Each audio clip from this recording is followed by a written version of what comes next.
see what you guys are writing. Huh? She beat me to my own show. I don't think so. I've been here for an hour. Anyway, welcome everybody. How you doing? You know, Puddings, right out of the gate. Hello, Puddings. Talk about timing. I actually had, because I don't really have an agenda this evening. It's supposed to be the quote-unquote chat show, but if you look at the way I put it up, I just wrote the Jiminy Flip It show. I didn't define it as chat or listing tonight because I was kind of in the mood to do it. Anybody, you know, whatever. If anybody has any ideas, kind of scenario, like just kind of loosey-goosey show. But Puddings, yeah, I'd be happy to, and I have a bunch ready to roll. So if we want to go down that path tonight, it's absolutely an option. Hey, Steven, how you doing? In fact, I would love to have feedback from you postcard people. I write Dawn a lot on Instagram. We chat now and then, you know, during the day about different things, all reselling related. One of which is my new love of postcards, because this weekend, what was it, 2 or 3 more sold. I only have, 96 up right now. So I figure I had maybe 110 at some point. I've sold like maybe 15 cards in the last week or so. So I got to tell you, I'm kind of pumped up. I definitely see, I can see myself getting into them quite heavily. It's one of those things, especially when you see a little bit of success, you know, relative to my amount of listings anyway. I'm really happy about it. Anyway, welcome, Dawn. How you doing? Hey, Kelly. I was here, man. I was here. Got chunking on trunk. How are you? Welcome, welcome. Welcome back. Rhonda, I subscribed to your channel. Was it Friday? We were just on together Friday, right? Good to have you back. Hey, Swan Picker, how you doing? Welcome, welcome. Hello, Steven. Hey, Grant, how you doing? Welcome. Bartholomew. Hi, Kim. How are you? Very good to see everybody. Yeah, it's exciting, Kelly. It's like, you know, I think it's almost like human nature. When you see success in something relatively quickly, I figure, why not? You know, I might as well keep going at it. I don't even know what I'm doing. I'm completely relying on basic stuff like doing eBay comp searches and just kind of trying to get a overview of what I have. I don't have anything spectacular, that's for sure, but the ones that have sold, I mean, my big seller was $15, which again I was really happy about because I got it for like $1 or less. I had a $10 sale. Then the rest are like $8.99, $7.99, $9.99, you know, in that realm. But just the fact that they've been listed, you know, a relatively short period of time and that they're selling is extremely motivating to me. Yeah, no problem. I know there's something going on with StreamYard because when I was doing my little countdown thing, it was breaking up before I even went on live. So we'll see if it persists. Maybe we'll restart it. Hopefully it'll clear up. Oh, you're very welcome, and thank you for buying them, Kelly. That's awesome. Have fun. Hey, Allie, how you doing? Welcome. Good to see you, Allie. You just did a whatnot, right? A little while ago. I saw the pop-up. Hope you had a successful show. Hey, Jody. Welcome aboard. But yeah, I'm all about postcards now. Let me get rid of this banner. Gives us more room to bring up chat. But please let me know if everybody keeps seeing like any sort of choppy audio or video. Please let me know, and if it keeps getting worse, I will just we'll redo it. We'll restart.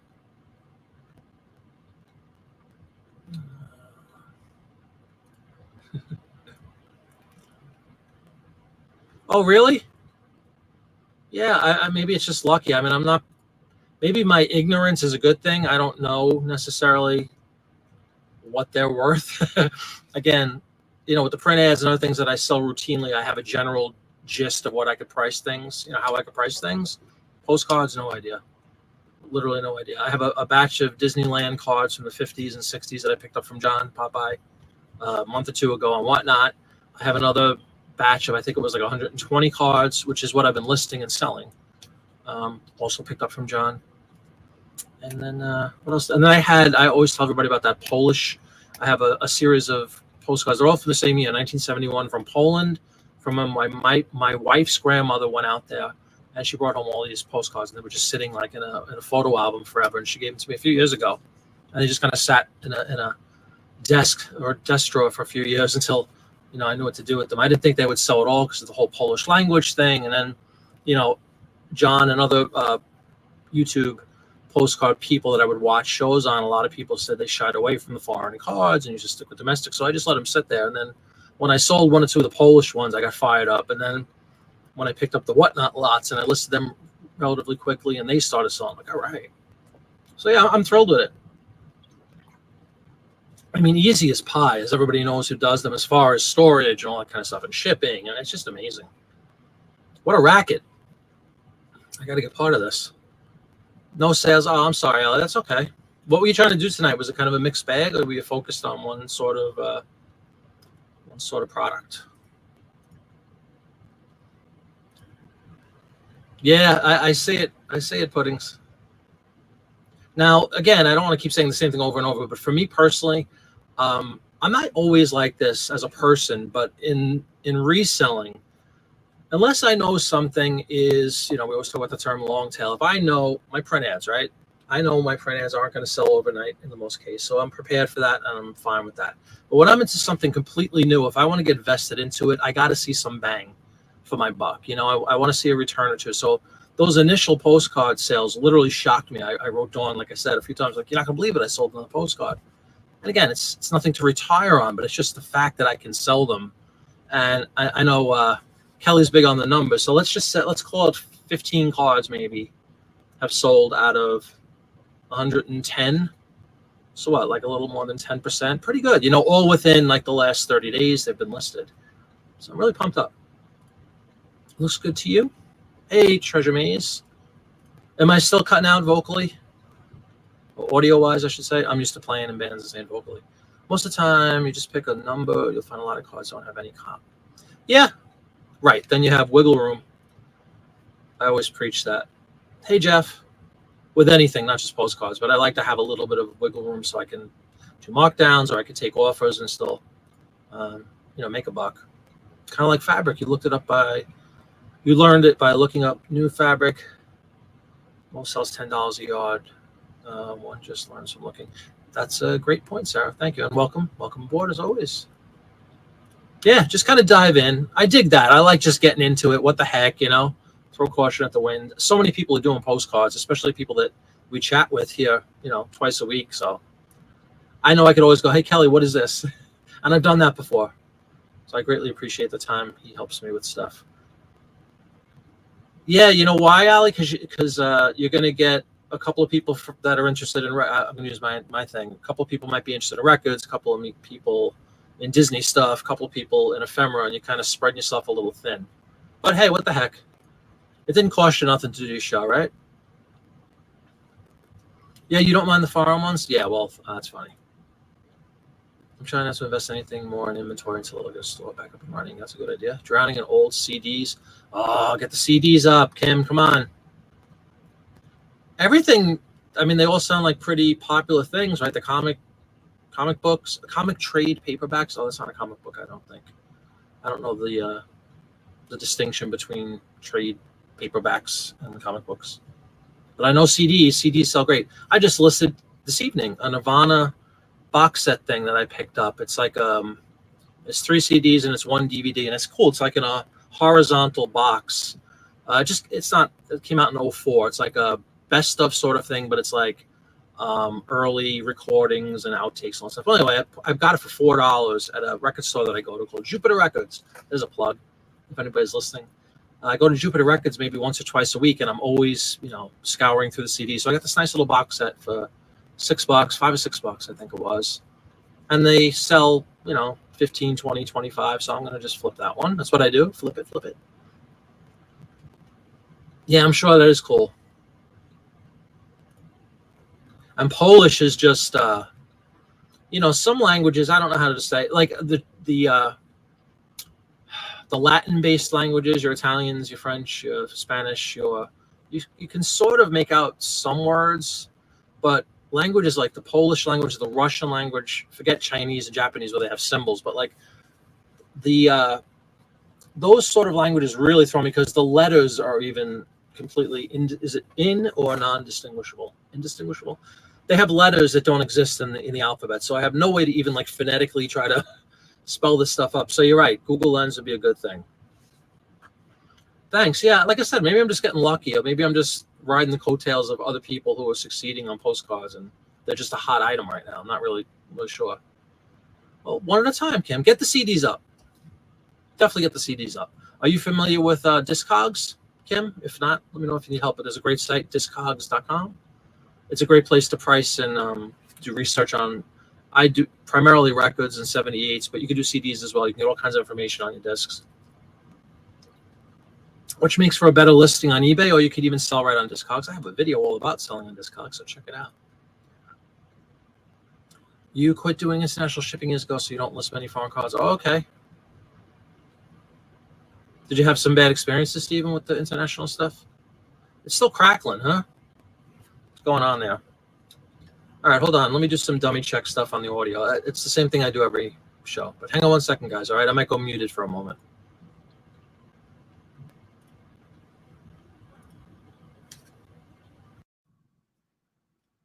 Is that better?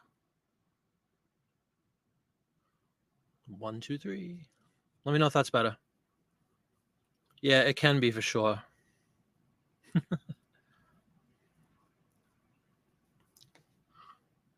I know I'm falling behind already in the chat, but hopefully it sounds a little bit better. You take a best offer on low price class. Well, Treasure Me is, I'm really new to the postcard game, so I defer to people like Puddings or Kelly or John, certainly, and Mark as some postcards. But I guess it depends on how low. Like, generally speaking, I don't like to sell anything less than $10. Most of my listings, I have very few that are under $10. The exception would be a handful of postcards right now. And some silly things, like I have some stickers we got from Disney for free that I'm selling for that might be like $7.99 or something like that. But outside of those, I try to stick to $10 and up. So I guess it depends. Like if I had a card listed for $6.99 and somebody offers me $4, I don't know. To me, if you don't have $6.99, you shouldn't be buying stuff on eBay. Come on, it's not a high ticket item. But I guess it depends, like everything else, and what defines low for you, Treasure Maze. I try to keep it to around $10. No pressure to do foreign, less competition. Good. The graphic novel trade paperback is just a bound volume of a bunch of issues. Oh, okay. Thank you, Dawn. You found one, Dawn, that I kept for yourself. 1905. Anthropomorphic. I could say that. Monkeys embossed with dogs. Wow. Hi, no moms, knows treasures. MKT, how you doing? Welcome to the show. You sold one of those, Nirvana. It was originally yours. Yes, set indeed. Yeah, it's a nice little set. It should, even if I get $20, I'll be happy. I only spent $5. I think it was $5 because I bought a few other CDs with it. But it's a great place. I found it's a total hole in the wall, good old fashioned record store, but it's in an old house and it shares. I think there's like a guy that just does like estate planning and taxes, has a shingle literally in the old house, and then the basement is this record store. It's so cool. And they're always churning their inventory. And it's funny, I talked to one of the guys that, because I'm there all the time and we talk music. And he's like, same with me, man. I'm just buying up CDs. People come in and give him CDs. They trade him, like 100 CDs, and he gives them a record or something ridiculous. He's like, I just keep stocking up because I know they're going to go up in value. So we've been talking about that for a couple of months. Definitely stock up if you don't have any and sell some if you do have a nice collection, because they definitely sell well. They sell well on Whatnot, too. I had a couple of CD auctions that did really well. And I don't see many people doing CD auctions on Whatnot. They do records all the time. Hey, Jim, how you doing? Great source for postcards. Oh, yeah? Well, yeah, I picked up from Popeye for sure. Dave F. Brother. Oh, cool. Yeah, I got to check out one of Mark's. I haven't checked out one of Mark's Whatnots. Hey, Bartomania, cheers. More cruise ship stuff I saw. Island stuff on Bartomania's YouTube channel. Check that out. Yeah, what Dawn says there, Treasure Maze, and not just cards, everything. I kind of try to price a little bit higher than I want. I think that's just sound business, If you price something exactly for what you hope to make off of it, you're going to be disappointed a lot of the times because you're not going to have much flexibility, if any. And then you're going to feel down because you're going to think you gave something away. So always mark up a little bit. So that's what stores do. That's what everybody does. You definitely want that flexibility, the wiggle room. You've heard of Discogs. Yeah, and you spelled it correctly, which is half the battle. It's just discogs.com, Kim. I have a video about how to sell on Discogs if you want to check it out on my channel. And as always, if you have any questions, I'm in there all the time. I live in that site. So I'd be happy to help you. You can comment. You can keep writing me tonight, or you can comment on the video or send an email, jiminyflip@gmail.com. I'd be happy to help. Yeah, it's a phenomenal resource for finding information. Absolutely. Especially with records. I mean, there's so many variations and so many pressings of records, and almost, I dare I bring up the word stamps. It's almost like stamps, not quite the difference, but stamps have 100 different versions, and one little tick can make all the difference between a fortune and 10 cents. It's not that varied as far as pricing, but you'd be surprised the different pressings that people are looking for, make a big difference. So it's a great, like Grant says, it's a great place to find out really detailed information on what you have in front of you. And then you have that option of either just selling it right there on their platform, or taking the information that you looked up from Discogs. You could literally copy and paste some of it and just boom, right into your listing. And then you look like a really sophisticated record seller or CD seller on eBay. And people will respect that are into those things. Kelly, my first foray into postcards outside of the Polish ones I keep telling you about, I did pick up a lot. This was probably like 3 years ago on eBay, completely like almost sight unseen. I just, stupidly searched for like postcard lot. I had no concept of what they were. And then again, I've watched many a show that basically says when you see a guy that sells postcards religiously and he's selling like lots for nothing, it means these are cards that aren't selling. So he just wants to get rid of them. And that's kind of what I had. So I had a handful of cards forever because they were just junk, So that's my only experience of buying on eBay. But I know when I go to, auctions on whatnot from the people we all know, we're going to get, they're not going to sell junk to us. Hey, Deal Finder, how are you? Welcome. Clearer sound. Yeah, thank you for letting me know. Yeah, it was actually my fault. I have a beautiful microphone, which we've displayed a couple of times, right? And when you go into StreamYard, my phone is my camera. If I don't go in and manually switch the audio source to my camera, to my microphone, it pulls it off of the phone. So that's why I probably sounded like an AM radio. Sorry about that. I forgot to click the stupid button. Thank you, Kelly. Thank you. Thank you. Now you know why. Paper and Moose is huge. Oh, cool. I haven't heard of them. We'll check them out. Question, since you are new here, do you only list the paper on eBay or do you do Etsy? I have an Etsy account, Rhonda, and I have a handful of ads. By a handful, I mean probably now maybe 60 or 70 on Etsy, but they're just cross postings from my eBay listings rather than building a brand new listing on Etsy. I just kind of, I used to use a third party thing. I forgot what it's called, a Vendu, which was okay, for cross listing. It makes it a little faster, but now it's like, since I have so few, I just kind of go in Etsy. And I haven't had a lot of success on Etsy with the paper. It's not to say you can't succeed on Etsy with it. I put almost no effort into it, foolishly. But my one foray into cross-posting paper and print ads on a large scale was Hip Postcard, probably a year and a half ago. They do have a great ability to port over listings like in mass. So I had like 1,000 or 2,000 listings instantly, pretty much instantly, like within minutes, pull from eBay right into I was going to say Discogs, right into Hip. And it was Hip Postcard, ironically.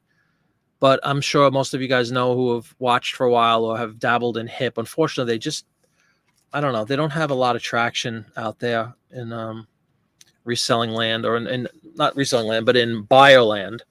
And I don't think I ever sold one ad, and I had like 2,000 up. And then there was some problems with the cross-posting process suddenly became more complicated and less reliable.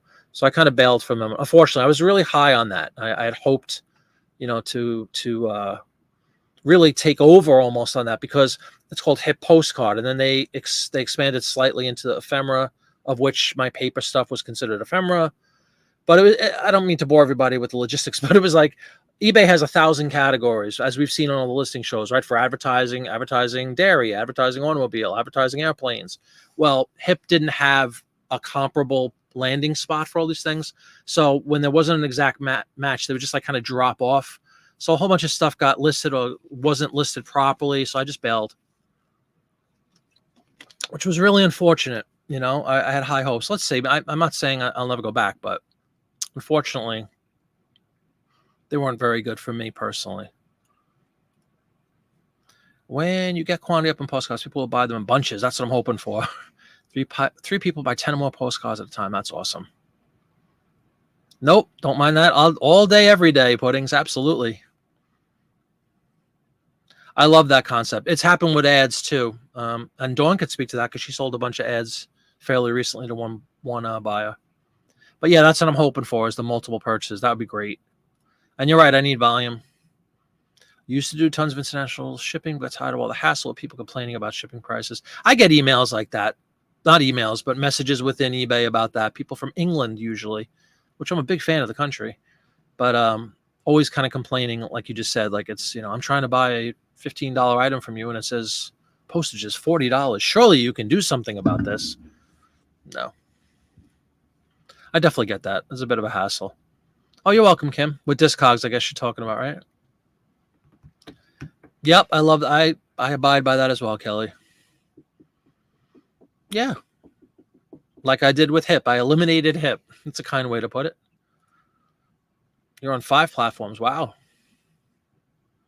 Well, let me see. I mean, really, I guess I'm, 4, because we have some stuff on Facebook Marketplace, but that too is kind of extremely hit and miss. I don't ship. It's just for big, bulky things that I want to try to sell locally. We've sold a few things. So technically I have that, and then I have, of course, eBay, Etsy, and Discogs. That's my 3. I tried Amazon too very, very briefly, but they have that whole gating process, which is completely confusing to me. And I couldn't find a way to get my ads, which is the lion's share of my stuff, over to them, so I bailed on them too. You get pricing for eBay off Discogs? Sure. Or both. You could use them both. Discogs is a repository. It's phenomenal information. It has millions and millions of media, albums, records, all kinds of history on the artists, on the producer. You can get you can get really, really deep into the minutia of each record, and who produced it and who played this and how many different versions there are, and the Argentinian version of it is on a green label, all that kind of stuff. You get into the weeds a bit. But if you like music and you like records, it's a great place to get lost in. They're very, very thorough. It's a great place to research all things music. So yeah, and then of course they do have a marketplace, which is in the video I tell you about. So, I mean, prices, I hate to make generalizations in life, but I think the average person that's going to go to Discogs, take the time to research and look for something relatively obscure, is a little more savvy than somebody that goes on eBay. As well as I think the average seller on eBay that's selling a record or a CD is just kind of doing what we all do. It's another thing to sell. They might not get into such incredible level of detail where a Discogs seller sometimes will. Like I do. I go overboard with my listings on Discogs intentionally because I know it's a savvy population of buyers over there. But I like to bring some of that over to my eBay listings, and I also hope that helps me, like sets me a little bit apart in my listing, that there's more information, and then there's less of that annoying questions from buyers, and is this the blah, blah, blah, blah version from Russia? No, it's this. So I put a lot of information into my listings when it comes to my media, my records, my 78s, and my CDs primarily. I have a few cassettes up too. The main thing is 78s and albums, LPs. Yeah, you were saying you were doing that. You do well with that? Sewing patterns. Yep, I love the sheet music too.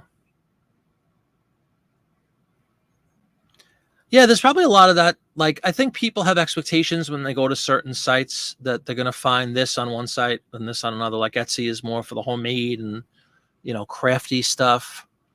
At least that's their MO, sort of. eBay is kind of a home for everything. Amazon's certainly a home for everything. Paper Moose is on Youth E. What is Youth E? There we go. YouTube. Whew, my God. I thought I was missing something again. I'm like, sometimes I feel very old, man. You want most of your postcards off eBay, but not anymore. I have a couple of people that you buy from because it's good inventory for dirt cheap. There you go.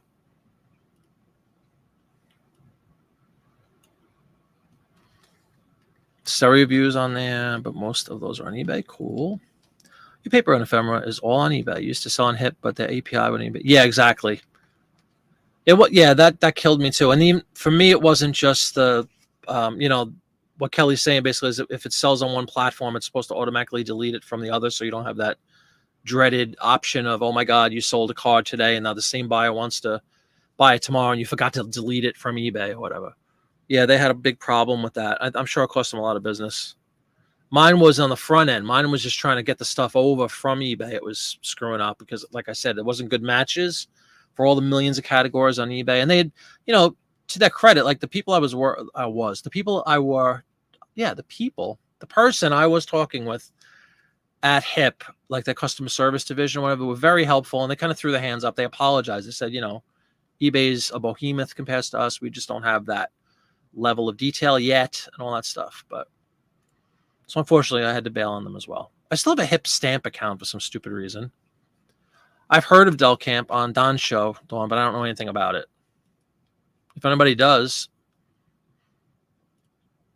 HIP is not good for listing postcards. Neither is Del Camp. Well, there you go. Steven already shot down Del Camp. Yeah, I tried to do the newer option, Dawn, but it was so expensive. And you pay, I don't want to get into all the details because I don't know enough to speak on it, but I just thought it was more frustrating work on my end. I know for the buyer, it definitely is a little more value. And it's less expensive, but I do use global shipping. Yeah, I've never tried Bonanza. I've never even heard of well, I think I've heard of eBid, but I'm not familiar with them. I've told everybody I did dabble in. It's a shame. It sounds like I give everything like 10 seconds, and if it doesn't sell, I bail. But it's not true. I tried Poshmark briefly because one of my daughters got into reselling clothing. She loves clothes, and she was doing really well on Poshmark. So she said, "Daddy, you got to get into Poshmark." I'm like, "Okay." Then I realized I don't have clothes, And again, we talk about sort of expectations when you go to certain sites. Poshmark is mainly clothes, shoes, clothes, stuff like that, jewelry, maybe. I don't know. And I just didn't have enough inventory. And it's, sometimes we complain about eBay. You have to be really hands-on and you have to do all these little tricks and things and keep your store up to date and change things constantly to see any, to get any results. Poshmark is that to the 10th degree. It's like you have to share your store constantly and Instagram every single time. Bailed on Poshmark really quickly. I sold one thing though. Sold a Disney. One of my wife's shirts, a Snow White shirt. We sold the day I started on Poshmark. So I'm like, woohoo, here we go. Never sold another thing. So we canceled the old Poshmark. With postcards, can you use the special shipping prices? Yes. They're like 57 cents, I think, for an ounce or under. I forgot what the term is called, but yes, I used today, shipped out a couple that sold over the weekend. What is it called, Kelly? You give that advice, you're down to one platform. The one that works for you, right? Makes you the most money. Yeah, as discussed, Amazon, the whole gating nonsense, I don't know. I don't get that. You have to prove yourself, I guess. Is that what gating is in a nutshell? You have to prove that you can make them tons of money before they'll allow you to sell. Yeah, I guess maybe that's true. I do fine on both. And now with Whatnot, it's like I said, it's pretty cool. You can get rid of CDs really quickly. You could pick up CDs for virtually nothing, especially if you have a record store or a place like that, or estate sales. All the usual places have CDs that they're giving away. So you do them in bulk. And then I like to lock them up on eBay. If an individual CD isn't worth more than $10, let's say, I'll just make my own little, the term is bespoke, a bespoke collection of, rock and roll from 1970 to 1975 collection. I'll just put like 10 discs together and get $40, $30, and I'm happy because I spent, $10 or less on it. They ship medium mail. They're really easy to ship. They're small. Even in a collection this small, you can still fit them in like one of those eBay boxes.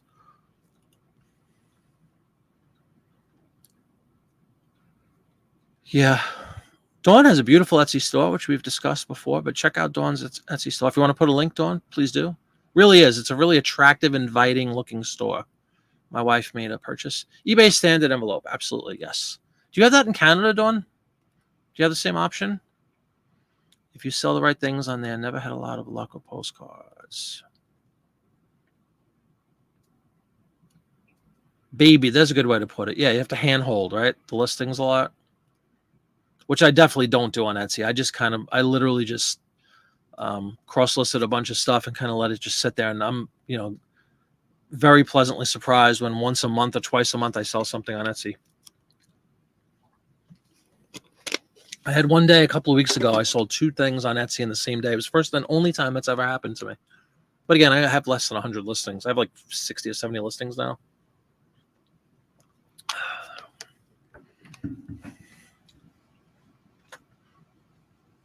Yeah, that would be nice.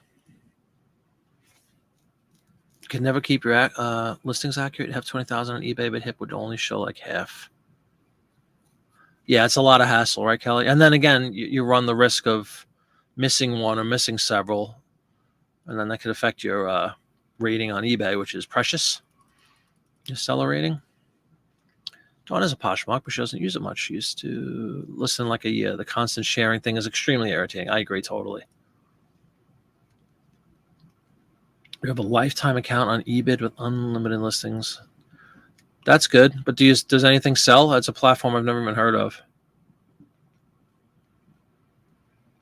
HouseWiz. Oh yeah, that's interesting. Hey Tommy, this morning at dawn I took a nap. Yes. Yeah, go check out Dawn's Etsy. Beautiful little shop.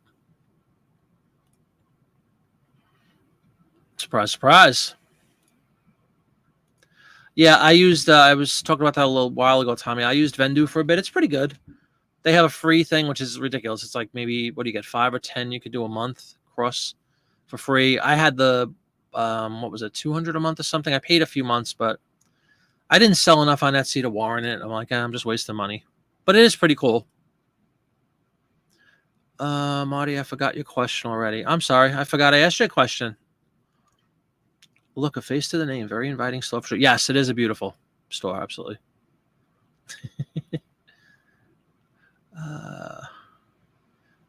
You don't have standard envelope. That's a shame. Hey, CJ, how you doing? CJ is protecting and preserving, as always. Great to have you. Oh, Dawn. Stop. Now she knows how it's like being Batgirl and getting the mask removed, right, Dawn? That's not cool. Something sell, but like most of the other platforms, sporadic. Yeah.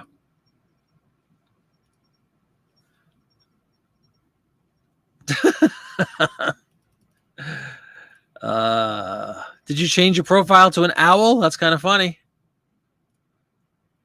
You know, what a great little thing to just point out. Steven says something sell. I guess he's talking about that eBid site. Something sell, but like most of the other platforms, sporadically. I guess it's partially to do with the platform, of course, right? eBay is huge. Amazon's huge. These other ones there's a big fall off. However, there also is the amount of effort you put in, you know, which in my case is nil, basically on Etsy. I cross-posted some stuff with Vendoo, actually, and just kind of left it there, and I never do anything with it. So I guess, you know, I could expect very little return. But if I put my heart and soul into Etsy and poured, you know, tons of effort into daily, and they have, you know, a comparable program with promotions and all that nonsense, I'm sure if I did all that, I'd get a lot more action on it, but I don't. So I think what I was just going to say is that Steven's little statement here could kind of be said about just about every platform out there. You know, there's sporadic performance gains on every platform, but I think a lot of it comes down to what you put into it. But it helps to be on, you know, eBay and Amazon, I guess, the 2 big ones.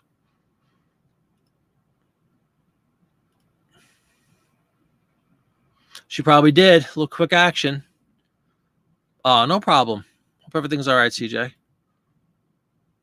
Owl figurine. You got what? Hold on. One got returned because the woman didn't think it had enough heft. It wasn't hefty enough. You're on your PC. It's a small circle on the right side. Yeah, what is that? That too, Kelly? Oh, Dawn. Dawn. She needs to get over that. Omnipresent Dawn.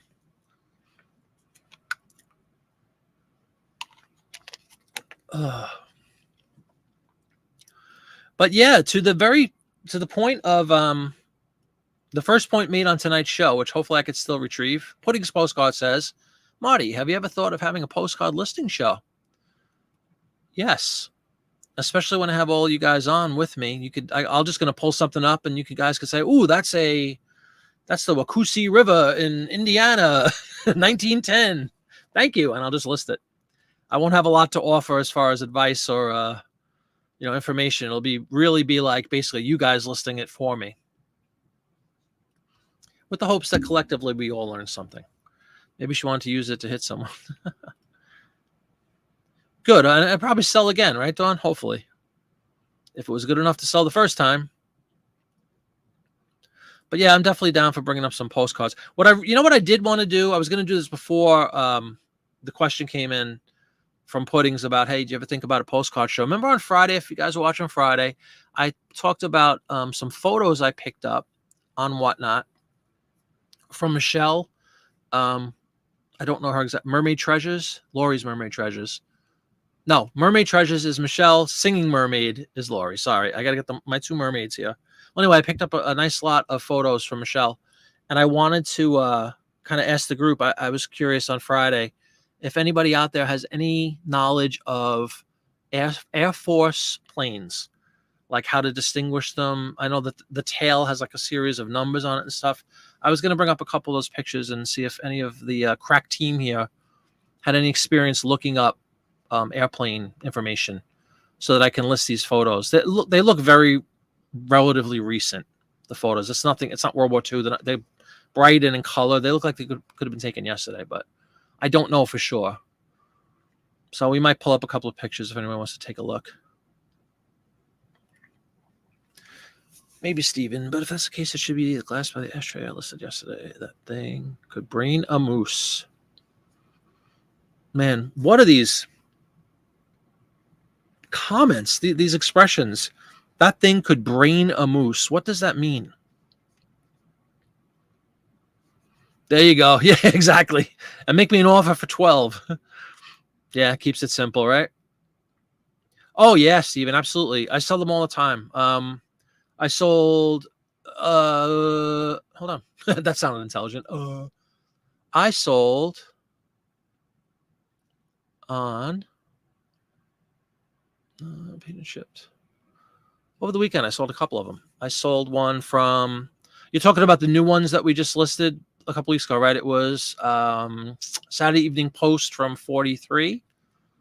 I sold a PT boat. Do you remember the PT boat that was going in circles? That one sold $19.99 on Sunday. I sold 2 or 3 of them this weekend.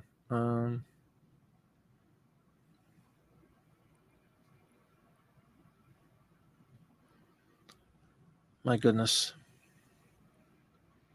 I sold a Scott Tissue ad from 1943, same magazine.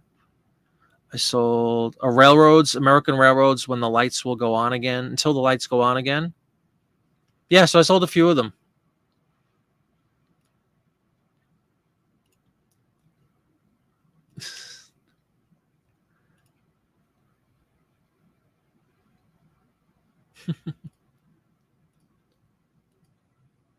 To brain something is to bust someone's skull with a blunt object. I have never heard that expression in my life, but I'll take it with a grain of salt. I'm going to take it for it comes. I don't know why you know that that's an expression, and I don't know. Never heard of it. And you promise you're not violent. Yeah, that's a good follow-up. To brain something is to bust someone's skull with a blunt object. Not that I have any experience in doing that. That's what you should have said. ... Yeah, anybody want to see some of these pictures I picked up? It's got to be a Canadian thing, right? Thank you, Kelly. And you're pretty close to Canada. Let me show this really fast. Let me know if you guys think you might be able to help me with this. I had it working before where I'm just trying to pick a picture. Here we go. We got one in midair dropping a some sort of weapon. And then we have another one's a close-up of the pilot. And when I picked them up, Michelle, who was a wonderful host on Whatnot, said that she had heard that apparently the pilot was like an astronaut of some renown, but she didn't know who it was. So anyway, that's one of the pictures. But you see up here the EDAF something 456. I tried to look up. There was a website that had, supposedly all the designations. I don't know what the right wording is. All the ways that you could look up an airplane of the U.S. Air Force. But check that out. I could probably blow that up live, actually. Oh, that's cool. Can you see the tail light thing? Does anybody have any idea about the type of plane or the what those designations mean? I mean, you see AF. I guess that means Air Force, obviously. I hope.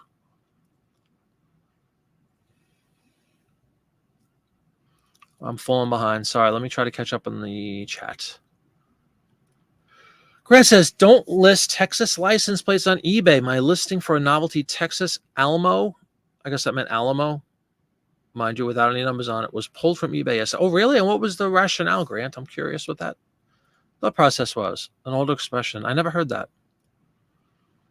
If I ever need to ID anything on military planes and so forth, I usually post a picture on my own Facebook and we'll get an answer pretty quick. Oh, that's great. Are you a member of like some kind of group like that? That's what, remember we talked about this probably a week ago with the postcard group. I know a bunch of people joined that postcard group, the Facebook group about identifying old photo postcards. It's a great, great group. That's good advice.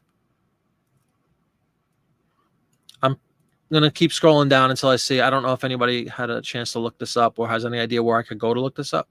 You had it for 6 months. You had 6,000 other listings still exist. Yeah, exactly. What's that? Here we go. Steven, F-16. Okay.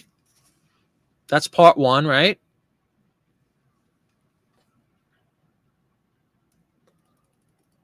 I'll show you the other pictures. Function A. Texas government doesn't allow it. Oh, wow. That's crazy. Pointy boom zoom. That sounds about right. F-16, but not sure what the tail info. Hey, Lake Erie, how you doing? Who goes by a completely different name on Whatnot, and thank you very much for letting me know it was you. F-16 from Edwards Air Force Base, says Treasure Maze. Beautiful. Edwards Air Force Base. Oh, nice. All right. Should I go to the front of it? I don't know if anybody can tell. There's the pilot. There's the pointy thing. And he is, of course, dropping a weapon of minor destruction. Isn't that pretty cool? So it's a really nice image, mid-flight. It's probably like some test flight over the desert or whatever. I don't know. But I like the thought process of Edwards Air Force Base. Certainly could be. Pretty cool, right? So that is one of them. Let me see if I can pull up the other one. Nice image. It's a big old 8.5 by 11, I'm pretty sure. General Dynamics F-16 Fighting Falcon. Seriously, Tommy? Is that what it's called? Because that's great work if that's true. I just want to know, when I go to list it, you want to sound somewhat knowledgeable about the product you're selling. That's because Texas requires an actual plate, both front and rear. Hey, Rutan, how you doing? So does New York, so does New Jersey. But I never had trouble. I never tried to list a plate. Yeah, thank you, Dawn. Please, if you wouldn't mind, guys, hit a thumbs up. I'd appreciate that very much. Yeah, I remember you saying that, Steven. That's cool. But thank you, Tommy. If that's General Dynamics F-16 Fighting Falcon, that's good stuff. Let me see if I can pull up the other photo now. This has... I don't know if this is going to do anybody any good. It's the guy. It's the pilot. Or one of the pilots. And actually, we can zoom in on his badge, too. All right, let me see if I can pull this one.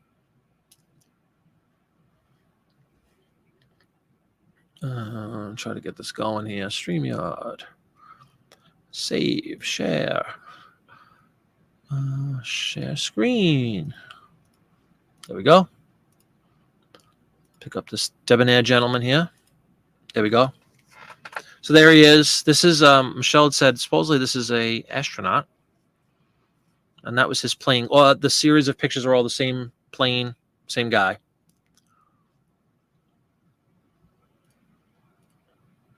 All right, Puddings, enjoy. We'll keep the light on for you.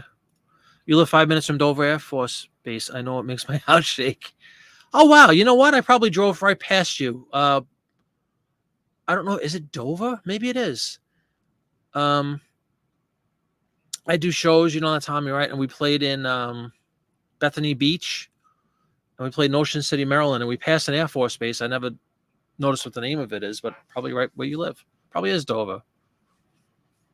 Well, thank you very much for that. Anything on this guy? Oh, what I wanted to do is we could blow this up and we could check out his patch. I think it has the shuttle on it. I think. Yeah, Dawn, absolutely. Pennsylvania, you don't need it. No problem, Link Erie. Let's try to blow this up. Can you guys see the patch? I don't know. Fort Worth, Texas, actually, it says on it. That would be the state of Texas with a plane. Can everybody see that?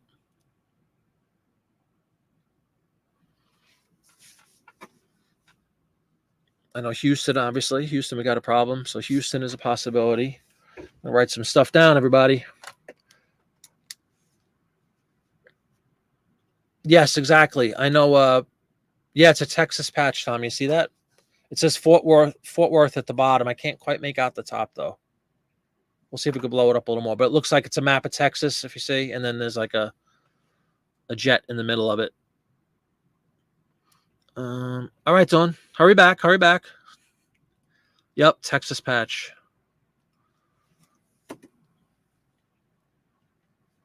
Let me see if I can blow it up anymore. I don't know if we've maxed out. Oh, no, we haven't. But it's really hard to. Let me see if I can add some clarity to the situation. Is it still sharing? Yeah, it is. All right, cool. So you guys can see this.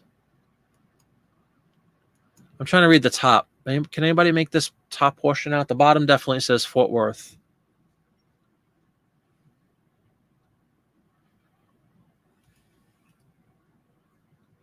Just say it's Goose. Anybody make out the wording up there? I can't. The bottom says Fort Worth. All this aggravation is probably worth $5, but I just want to have an idea who it is. Jeff Lotus, hold on. This should be Carswell Air Force Base. I'm going to write that down too.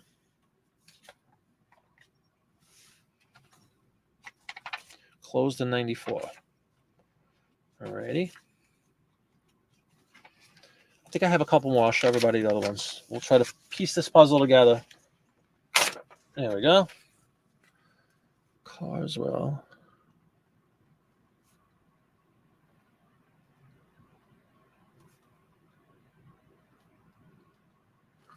Very good.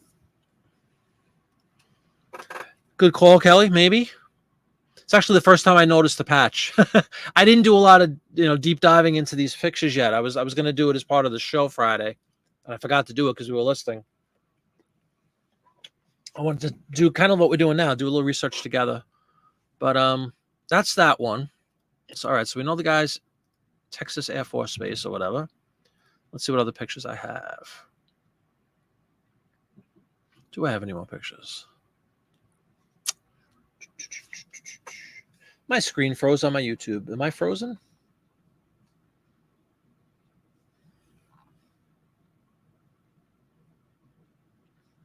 Oh, wow. Did I freeze, guys? The YouTube screen I'm looking at froze. Bum.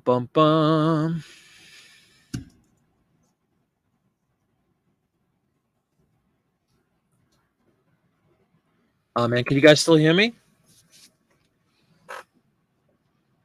There's still sound. Okay. Hang on.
You have good time, Barbara, because you're a good luck charm.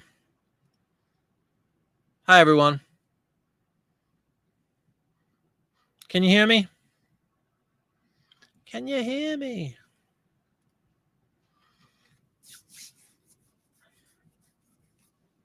Can you still hear me? I hope. I think Barbara's good luck.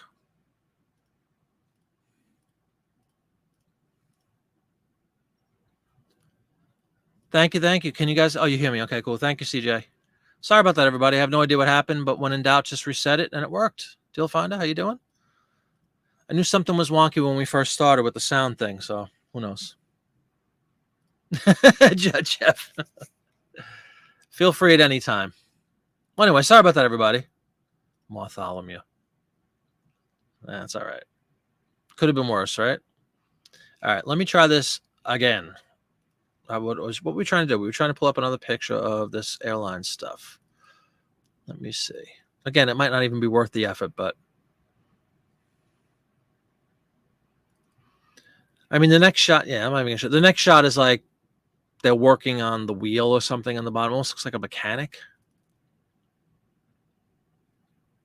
Let me see. Hold on. Let's see if it's even worth bringing up to everybody's attention.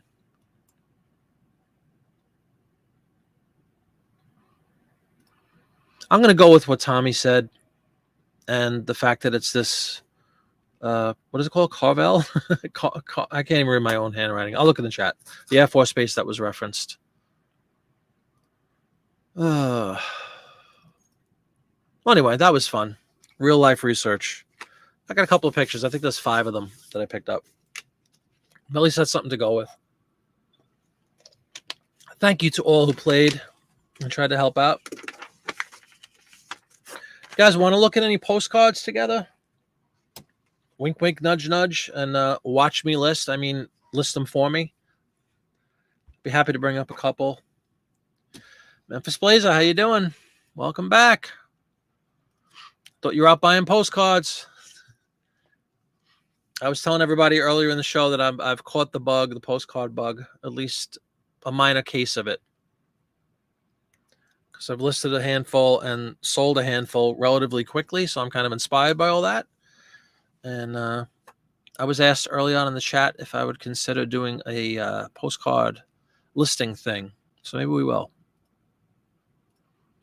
Of course, I'm going to have the worst cards ever left, and you guys are all going to laugh at me. But it's what I have, so I'll pull up what I have. Let us share a screen. Again, hopefully we won't crash the whole system.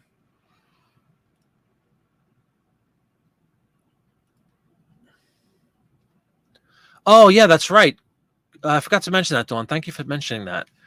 Remember during the show on Friday, Cameron was on, and he was saying how he had to go to an eye doctor appointment or something, and then he was going to go to a big paper haul. He has a video about it.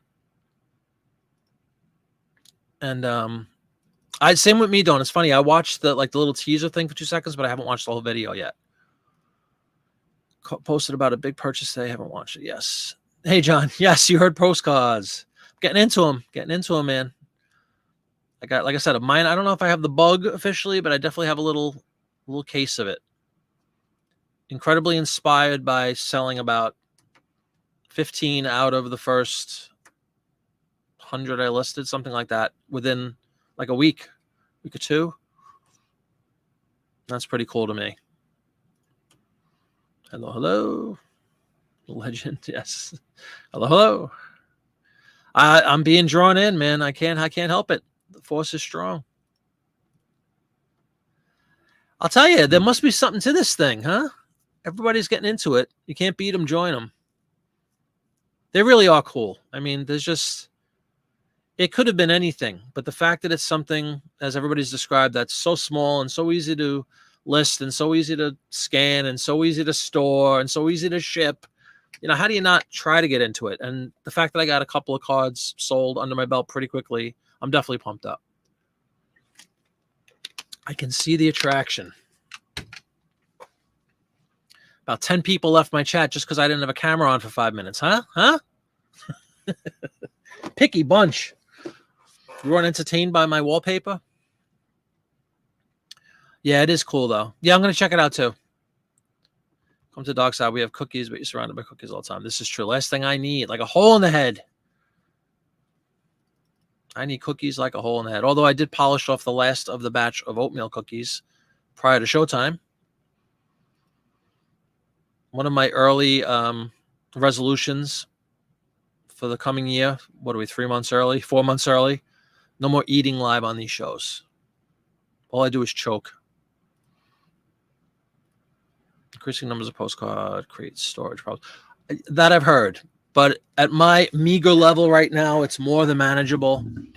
I will watch all the great videos John put together about postcards and all you guys, and come up with a efficient storage system once I have a decent amount. But at this point, it's laughable how little space they take up in my life. But like I said, I definitely can see the attraction to them. Pound facts. Not sure as much as books. Yeah, that's what I'm saying. The size, there's a lot to be said for that. The portable factor. Inventory system first. Yeah, I know. I think you alluded to that in the video, right? Like you wish you had this system in place before you had 10 trillion postcards. Yeah, I agree. Come up with a system first. Agreed. You have a manageable number of postcards, everything else that's surrounding you. Yeah, but you have, Miss Wright, if you don't mind me mentioning, you have like close to 1,000 up, I think you said. To me, that's a lot. I know all you guys laugh at that, but that's a level of dedication, would you not say? You got 1,000 postcards up there. That's, you're dabbling in the game, I would say at that point. Me with my 100, I'm a baby, but I'll get there. Might have to attend a couple of postcard whatnot auctions, John. Actually, I sold a couple of the Disney postcards that I got from you, which I was excited about. Disneyland postcards, too. Which a lot of them are a dime a dozen, but some of them are more interesting than others, and some of them more collected than others, which is kind of cool. I love that element of the postcard game. I do like researching the stuff and seeing what makes one more desirable than another. When you have something like that, Disney, right? Disneyland. They must have printed millions upon millions of postcards at Disneyland over the years, especially those first few years, I would imagine, in the 50s. And yet there's some that are still a lot more scarce than others. And obviously that's the ones you want to find. 100 is solid. Thank you. It's a start, right? What I literally started from nothing. So like we all do. Thank you. Yeah. And I don't, I'm not foolish enough to think I'm going to keep that kind of pace up. Not that that's anything great, but if I had 10,000 cards or I had 100,000, I was doing 15%. Hey now. Oh my God. Memphis plays what? 80,000 postcards. Yeah. Yeah. Popeye laughs at that. You know what took you so long saying the same thing? Had to cancel your show tomorrow. Oh, no, I'm sorry about that. Hopefully all is well. No, Steven, I'm ready to buy them on Whatnot. I am in no condition to be selling postcards at all on Whatnot. No, I have not. I seriously have like 100. I have 100 listed, or 96 listed actually, and I probably have probably like maybe another 100 to list in my vast empire of postcards. Let's call it 200 for argument's sake. 200 postcards are in the Jiminy Flip It basement right now. But we all had 200 at one point, right? And then 200 became 2,000, and then 2,000 became 20,000, and so on and so on. Me too. Greg Farmer, please pound that like button. Thank you, Jeff, very much. I appreciate it. Yeah, not a lot of likes here. I lost like 10 people. What a sin. My stupid technical snafu. Sorry about that. I hope you guys come back.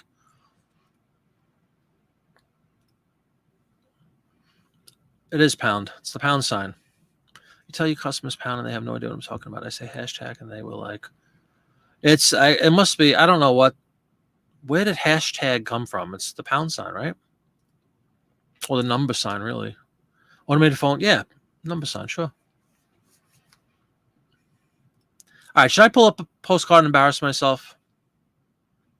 I think I'm going to have to do that. Everybody's here.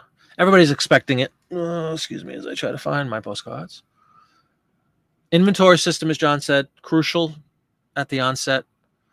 I would even say like right here, like keeping my scans organized at this point is a big thing for me. Like I have a main postcard folder, and then I have a clap saddle postcard section. I picked up some clap saddles. I sold a couple of those too, which I was thrilled about, but there was only like 10 of them. Then I have a Disneyland folder. Then I have Popeye Lot 1. And then I have a series of these foreign cards too. So what should I pull up?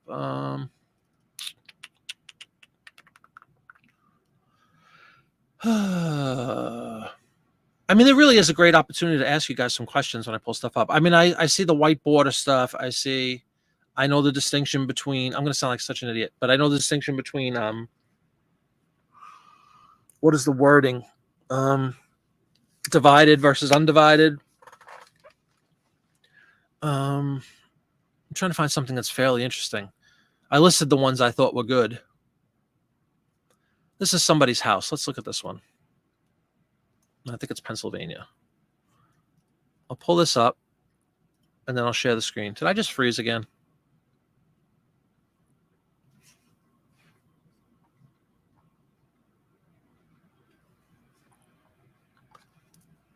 Hashtags. Yeah, I wonder why, though. Like, why would they change the name of it? Judge Free Zone. I am. Sort into like states, topics, etc. before scanning. Oh, okay, before. That's a good idea. How about even like, I think Kelly said this. Definitely states I got that topics right. At a very high level, just topographical versus non-topographical, right? Keep them separated. Do you guys drill down to that level, like divided back, undivided back? Like keep your undivided separate, your divided back separate? That will work for now, but eventually become unmanageable because there are so many categories. I know. Like I said, I'm an infant at this stuff. Let me pull it up. All right.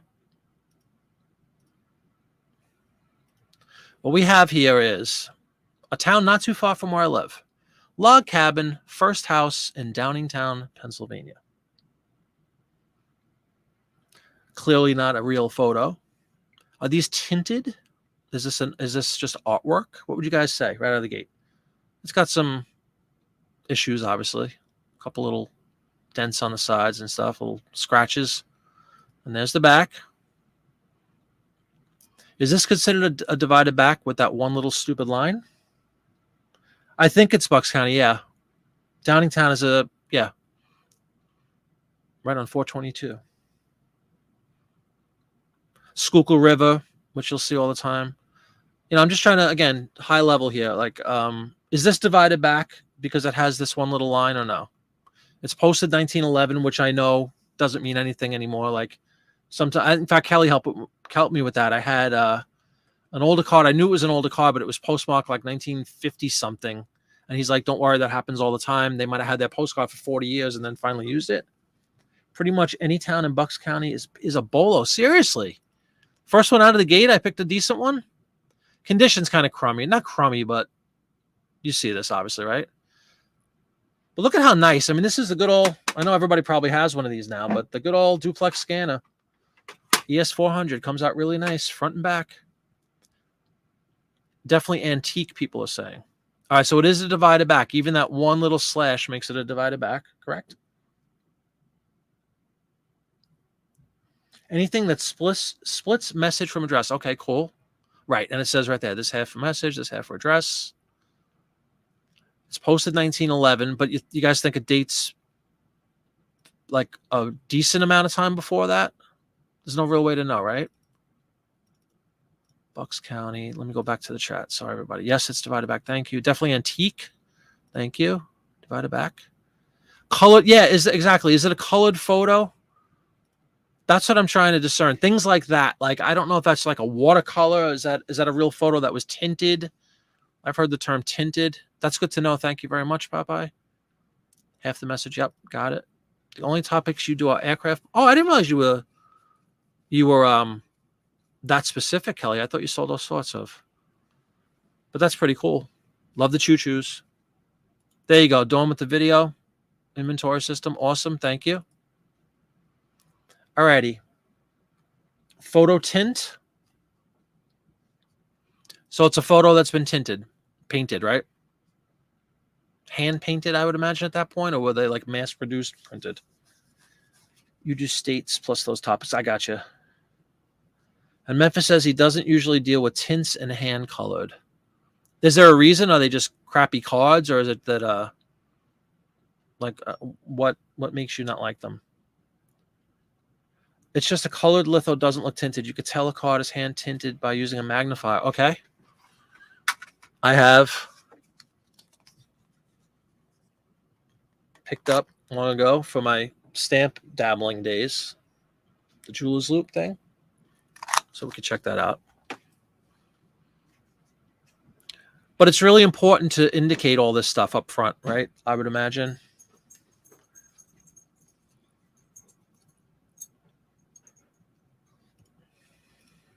Photo tint. I don't usually deal. Sorry, I do states in those topics.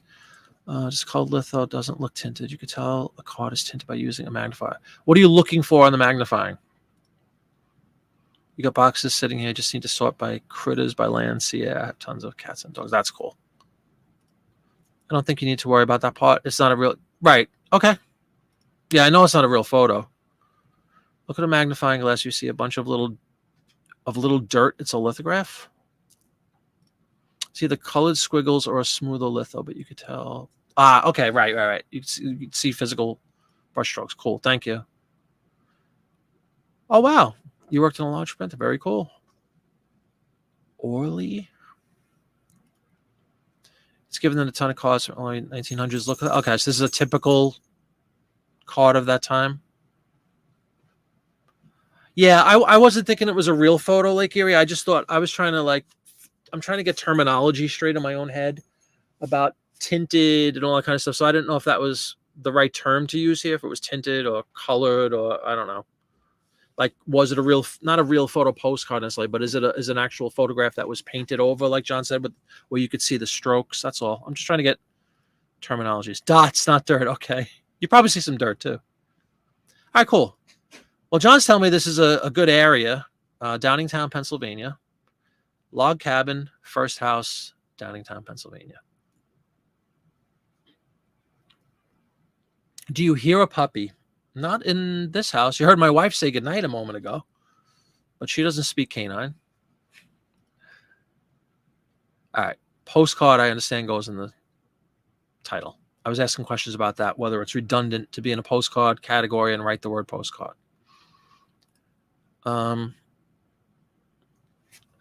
You tell me if I'm wrong. I'm going to put log cabin, first house, Downing.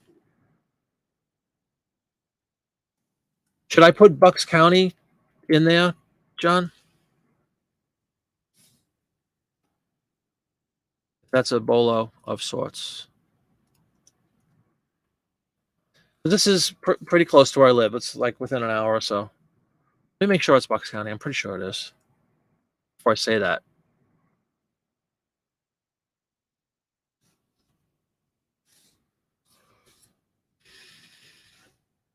Actually, Chester County, John. Does that take my whole bolo thing right out? Shoot it right out the window?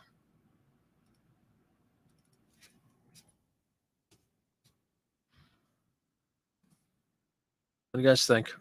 We don't have to do this all night. Even if I get a couple. City is Downingtown.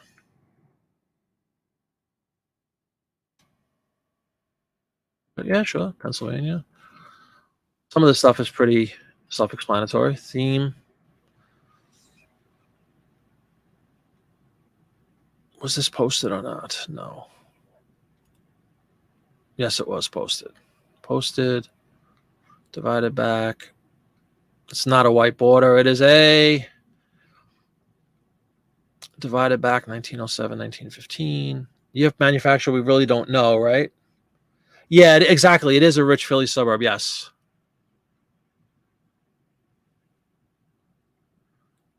Is all this stuff unnecessary? I know Kelly always says how he doesn't fill any of this out. Am I killing myself by putting in these few things? Is it a waste of time? But we do still think it's a printed lithograph, correct?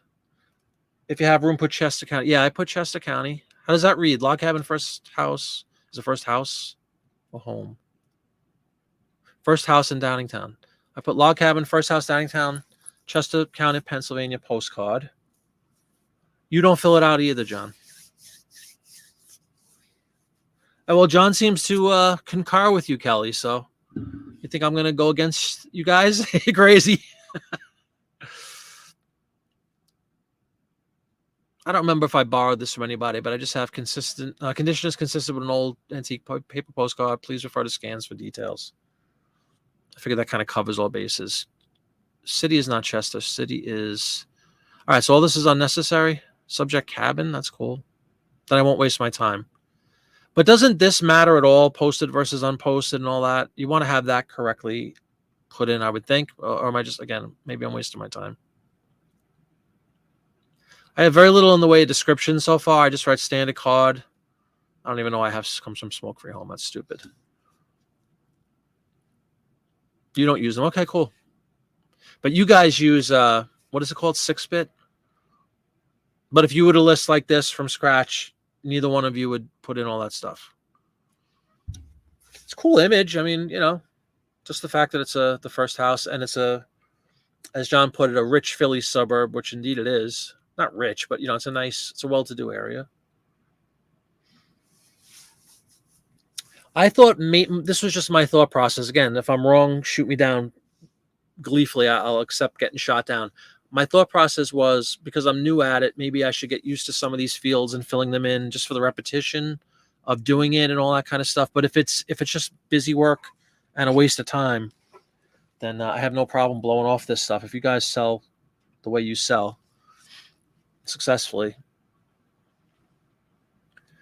well, there you go. Kelly says he tried doing this and it made no difference. He tried updating 1,000 listings. I'm sorry, I'm trying to catch up here. John's the yes, of course. But Kelly's no slouch either. Kelly has a nice quantity of cards up, and he does really well. Force eventually you want to end with 1,000 required. Could you imagine? Yeah, that's we've discussed that. That would be fairly cataclysmic for a lot of people. Okay, you didn't do it either. Cool. All right. You need more of a border around the card. Yeah, the tips are kind of... So does that make it like useless? Updating thousands of listings made no difference. First trap house, pre-Kensington Avenue. Everyone seems to have different results with item specifics. Yeah. You fill out city, theme, posted or unposted, and size. Well, the thing is, I mean, all of mine are the same right now anyway. I know, again, I have such a small sample compared to most people, but mine are all the same size. So, like, I can carry that over listing to listing, do it once. My thought, and then I just, out of habit, I do put posted or unposted and divided back or undivided back. Is it safe to say the vast majority of postcards are divided back because it was such a small period of time before the divided back thing came into play? I would imagine undivided back is a little more scarce. Yeah, but they don't mention paper, do they, Memphis Blazer? I blew it off because I read quickly and it was like categories that I didn't care about personally. So I came from Epic Treasure. I might have figured out a way to add border with the Epson 400. That's what I have. To what? The white border is what you're saying? You can do that. Absolutely. You can add or take it away. It's just a tick of a box.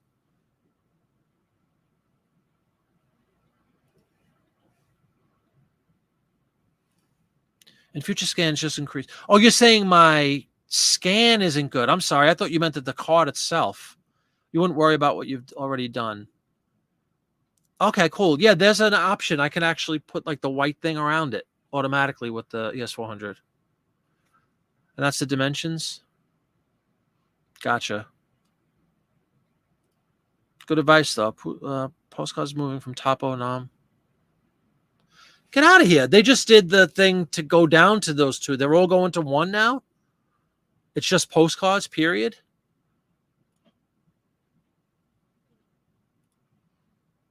Okay. That's crazy. Seriously? It's just going to be called postcards, nothing else? All right. If you don't mind, I want to pull this up. Is there anything else? I'm not going to fill anything out then, basically, especially if they are doing away with those things. Anything else anybody see title-wise? I'm big on that from the other stuff I list. Again, it might be overkill with cards. I don't know.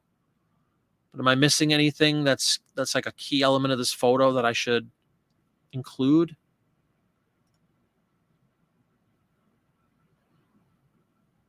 Like Albert, what is this? Albert M. Delcher Lancaster. Is that worth referencing at all? eBay wakes up to a brand new day every day. Yeah, seriously, Rhonda. I know. Help me, Rhonda. Help me, eBay.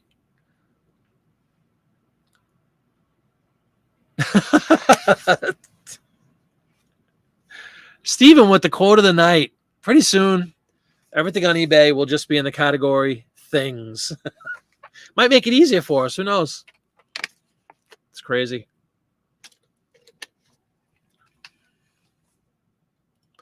For those postcards that have writing messages on the back but were never mailed, i.e. no stamp, I'm assuming they were considered unposted. That's my assumption too. I thought posted means mailed with the official stamp, right? With the date on it. Maybe I'm wrong. So again, guys, feel free to jump in for us novices.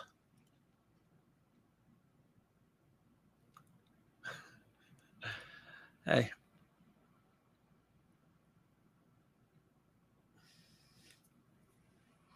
You put unposted but second guess because there's writing on it, right? Maybe I'm wrong. I thought posted literally means the postmark is on it. If it doesn't mean that, then that's like the other word might be like blank versus written on, right? I don't know. If it's blank with no writing, but it could have writing on it but not be posted. Is that true? That's what I'm thinking. That's how I would do it. Doesn't mean it's right. Sometimes you try to employ logic and you get shot down. All right, but anyway, again, anything anybody see title-wise? Memphis Blazer says unposted with writing on back. Okay, cool. Anything else? Maybe rural scene or something like that, or I don't know. It's obviously winter or fall because there's no leaves on the trees. I hate to leave 18 characters blank. I'm going to write posted postcard. That's repetitious and stupid.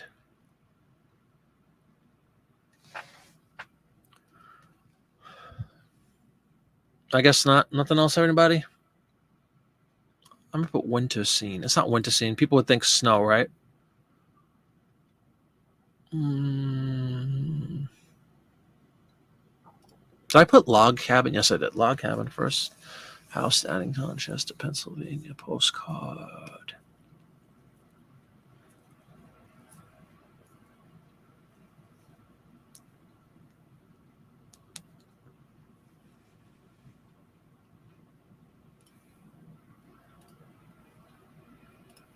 Anything because it doesn't matter. Well, nothing really matters if you think about it. There's tonight's cheery thought. Nothing matters.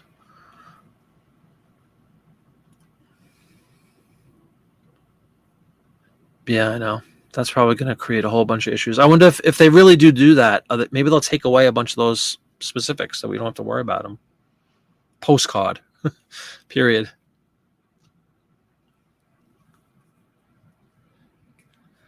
Yeah, but I like John's approach. Again, because he has so much, maybe it's a different mindset for him, but as he calls them, they're just stupid little pieces of paper. I mean, is anybody going to like take you to court because you forgot to write log cabin, you know what I mean, or posted? Probably not. They're just little. Rustic is a good word. I like that, Rhonda. For anybody who doesn't know, Rhonda, new to the channel, came in on Friday. A retired estate liquidator. Am I getting the term correct? Rhonda has a nice channel. I joined her on Friday. I recommend everybody checks out Rhonda. Brings a lot of experience into the group. Supposedly the item description words come up in the search. I don't know if they still do. Again, I think that supposedly, and this has been talked about for years at this point, but supposedly this comes into play when it comes to like a Google search or a browser search that's outside of the platform. But who knows? Who the heck knows? I don't need that yet, but when I watch rewatch John's video about inventory, maybe I'll change my tune on that. I don't really have I would use my SKU field. You see how I have custom label SKU and it says P1?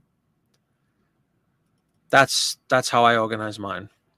It's not in my title. Doesn't mean I can't put it in the title, especially if I need space, if I want to add some characters. I hate to leave all that blank space. Oh, wow. Liquidator, hosted estate sales. Very cool. Again, welcome. I like rustic. But as John says, maybe it doesn't matter. Rustic, rural? No, it's not rural. Rustic scene? Something like that. As long as I'm not missing some gigantic selling point, or something like, oh my God, that's like maybe this first house. If I knew the year the house was built, maybe I'd throw that in there. All right. I guess we'll go through this one. What do you guys think for pricing? This is just what I had the last one is $9.99, but I know they don't go for that well. And I have my my eBay standard envelope, free shipping. I know it weighs an ounce, so I could add that.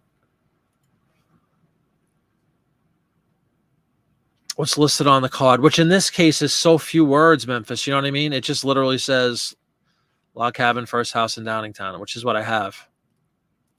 5 to 7. Okay. 6 to 7, Lake Erie. Kelly, I know you don't like to talk numbers, but help a brother out.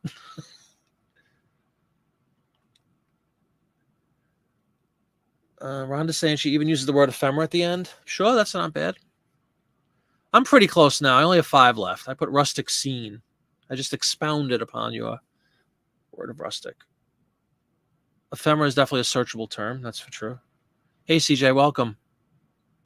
Well, we are the end process here of listing a postcard tonight, an impromptu live postcard listing show.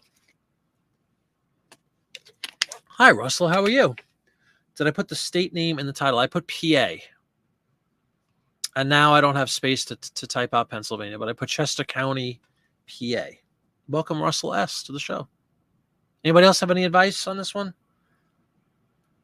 You put 8 to 10. I mean, I've been putting up for $9.99. And then I have wiggle room. But I don't want to screw up other people's... you know what I mean? Like, I want to... how do I say this correctly? I don't want to foolishly just make everything $9.99. Like, and you know what I mean? Then you can, like, affect pricing across the board if I don't know, because I don't know what I'm doing. It's like playing a game of blackjack at a table with a bunch of ringers and you don't know what you're doing and you screw up the whole game. I don't want to put $9.99 if a card's worth $70, and I don't want to put $9.99 if a card's worth $2. I could always lower it later. Exactly. Well, my philosophy, John, was, I know Tommy's saying $57.50, baby. My philosophy was always, for everything, not just postcards, a little higher maybe than I want to get. Then you have the wiggle room. You take an offer. You do a markdown. Stuff like that. So as long as that's not like outlandishly low or high, I guess I'm good with that. So let's list it. Let us list it. 3X, Tommy.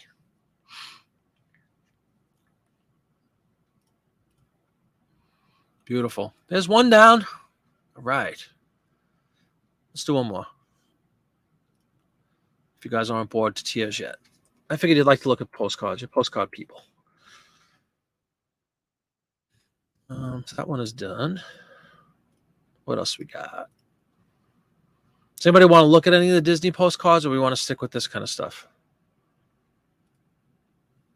I got the Disney ones from Mr. Popeye. Disneyland. Listed a bunch of them, though.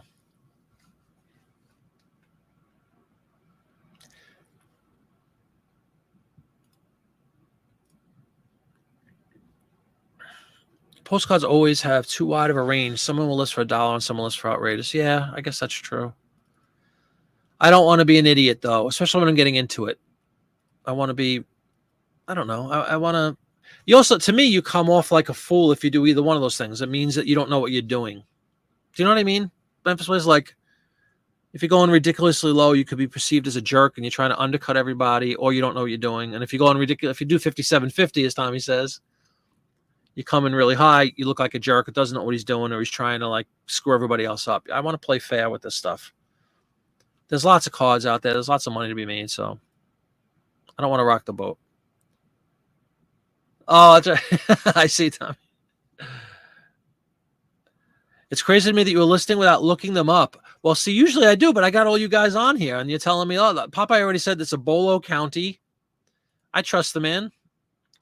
And who cares if that stupid little piece of paper sits for 5 years until it finally sells for half of what you list? Very true. Well, that's where the volume comes into play, right? Gentle reminder not to bash anyone. Thank you, Dawn. That's sweet. Jeff General Store lists all postcards. Yeah, I know you guys were talking about there was some idiot out there that's doing this. And like I'm saying, I don't want to do that, clearly. And I usually do, Kelly. I mean, the few I've done so far, I've looked up to see if there's any comps. But this one, because we're on together and you guys are on here, I thought maybe you could help. That's all. We could always do comps, too. Just to check for extreme reality. Absolutely, Memphis Blazer. But I'd like to think that with the level of expertise in this room right now, that they wouldn't let me put up a card for $9.99 if it was worth $100, you know? But who says? It's funny. All right. We'll do one more. And maybe we'll look it up together, too. What stinks is I can't read. I just see the picture on a lot of the scans. I can't read them until I actually pull them into the listing. What is everybody's thoughts on greeting cards? Postcards, but greetings, you know. Best greetings for happy birthday. Those are like low-life cards, right? If you have a good Christmas card, if you have a good Halloween card, I imagine those are going to maybe some Easter cards. But just the generic, like, have a great day, or get well soon, or greetings on your birthday. Are they like the You know, are they the McDonald's of postcards? Are they the cheap McNuggets of postcards? I do like what Popeye said about a rich suburb. Like, instead of looking for Chicago, which nobody wants to sell, but if you find some nice suburb of Chicago, those will probably do a lot better. You normally don't sell greetings, but the last you bought has 1,000 good conditions, so you're learning. Popeye does good with them. Does he really? Okay. They just come across, again, from a infantile point of view, which is mine right now. They come across as like kind of cheesy, cheap cards, you know, but I don't know that that's true.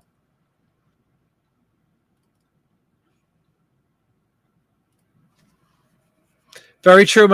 I promise you, if I was doing this alone, I'd be looking up things. I just thought we could talk about it together. Yeah, I would imagine that's true. Just like the ads and just like records and stuff. You don't sell. Papa does good. Yes. Bunch of greetings listed. Some have sold. Okay, cool. That's good to know. Most of the Disney cards you have listed have been 3 to 5. Again, probably just because they're so mass produced, right? The ones I picked up Lake Erie, they're all Disneyland, which was around 1955. Disney World didn't come until 71. But anyway, they're Disneyland, and they're from around 55, 56 to like the mid 60s, most of them. So I would imagine at this point, maybe they're a little less common than the Walt Disney World cards, which are just, literally millions and millions of them. A view of, Magic Kingdom, how many cards can you have of that? I sold a couple for like $10, $12, I think, so far.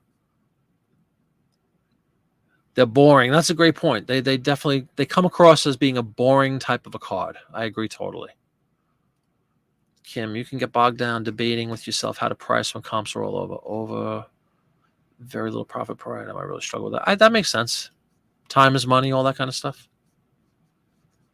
Junk journal lots, good idea. They'd probably sell well on Etsy. Oh, yeah? That's interesting. Probably because they're bountiful and cheap. You sold 3 Christmas greeting cards of $3 each. Generic cards. Generic cards being the key, right? You don't see the exact postcard listed or sold anywhere. The one I just did? Get out, really? That's a good thing. People on Facebook pay stupid price for generic cards. Was my mind.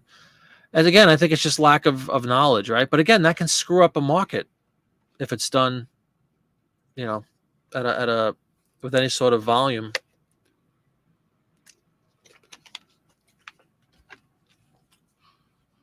Papa, you're saying I'm the only one that has that card? Is that what you're telling me? Very interesting. It doesn't mean it's worth anything. It just means I'm the only one that has the card listed. Doesn't mean I'm the only one that have the card listed. $6 for Casey the Train. Cool. Hey, CK Postcards, what's going on? I think everybody with the name Postcard in their name, their ears are turning red tonight. Oh, people are listing postcards and talking postcards. I'm getting the bug. I'm telling you. I definitely dig them. CK is Connie. If that's Connie, hi, Connie. Welcome. You're always listening. Connie, I am a newbie in the postcard game. And since I have so many postcard selling friends here on YouTube, I figured we could take a look at some together and list some.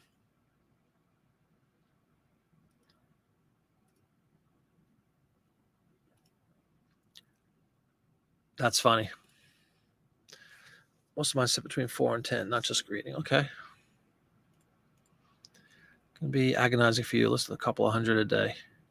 Yeah, but he uses the 6-bit thing. I don't know if that makes it that much faster. I guess you never lowered a postcard price ever. You give discounts but never change the price. Gotcha. And do you put sales up ever? Or no? Hi, Connie. Welcome. Great to have you.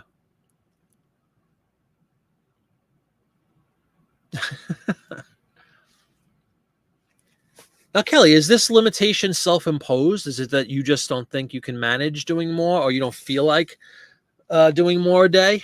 Like, what's the rationale there? You don't want to just night and day list postcards? I know you got a day job, so obviously that cuts into your time. Don't often change prices beyond sales and offers. Is she really? Well, great to have you. Thank you. Thank you. Unfortunately, I don't have any, at least yet. Connie, first of all, welcome to the show. I think you're new. Oh, you've been watching for a while. Great. Thank you very much. My first time dabbling in postcards then. You know the deal. And of course, I want to get some off PCs because that's what everybody tells me are the best and usually the most valuable. I'm sure like anything else, there's probably a bunch of duds as well. But I'm just trying to kind of get into this niche. I like it. A bunch of people that watch the show are big ringers, as I keep saying, in the postcard game. And I was intrigued and picked up some in recent auction, picked up a couple from John over on Whatnot, a couple other resellers on Whatnot. And I have a little collection of a couple of hundred. I listed about 100 or so and sold about 15 in a week. So inspired by that ratio, I'm like, maybe I should get more into this.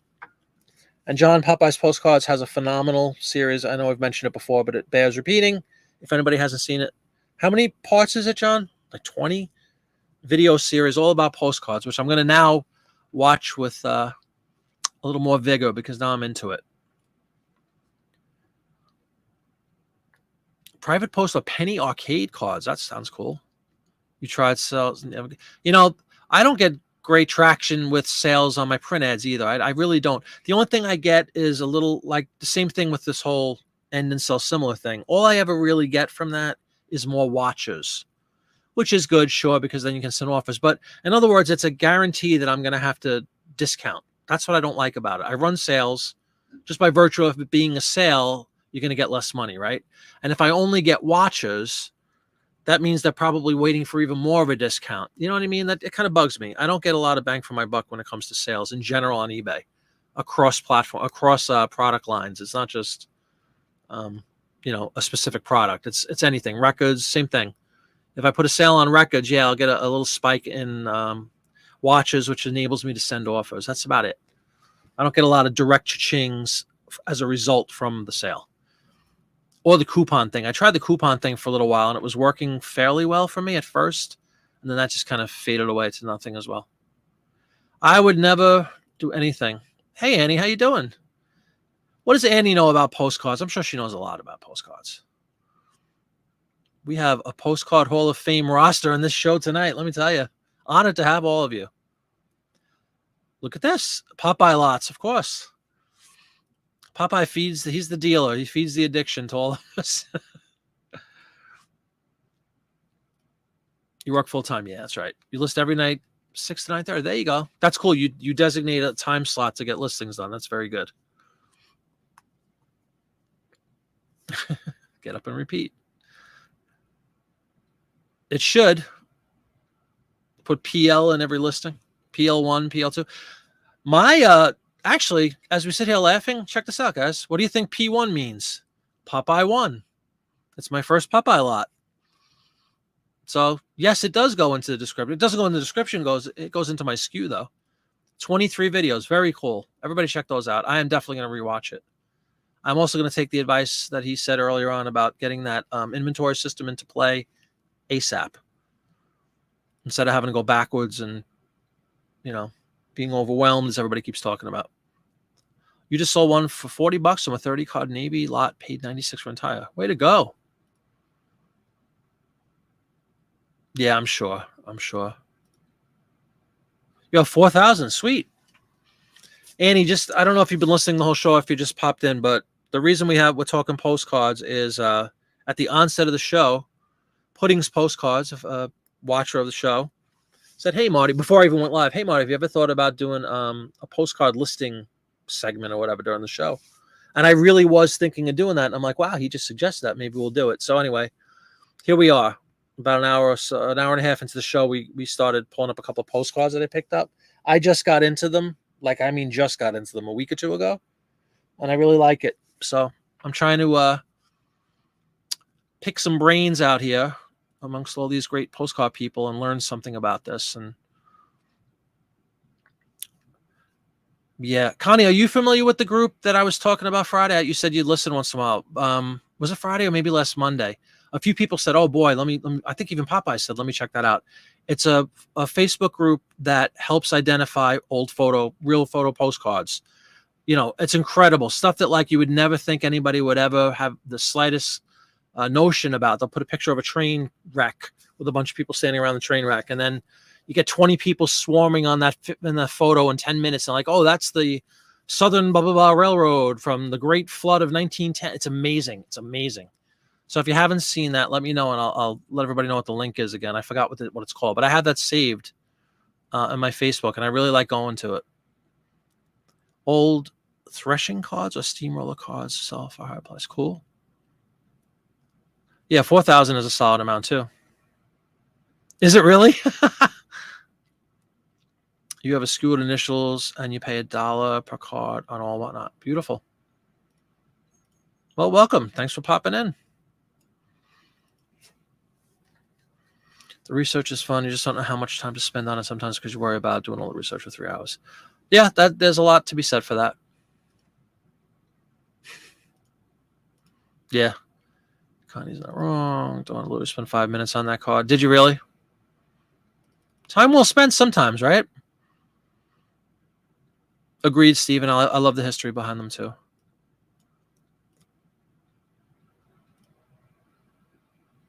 Oh, cool. Yeah, Annie picked up on it right away. Dawn, right? Would you mind putting that link in there? Do you still have the link for the postcard group? Oh, you've been in the group for years. You've solved quite a few. There you go. You probably helped me.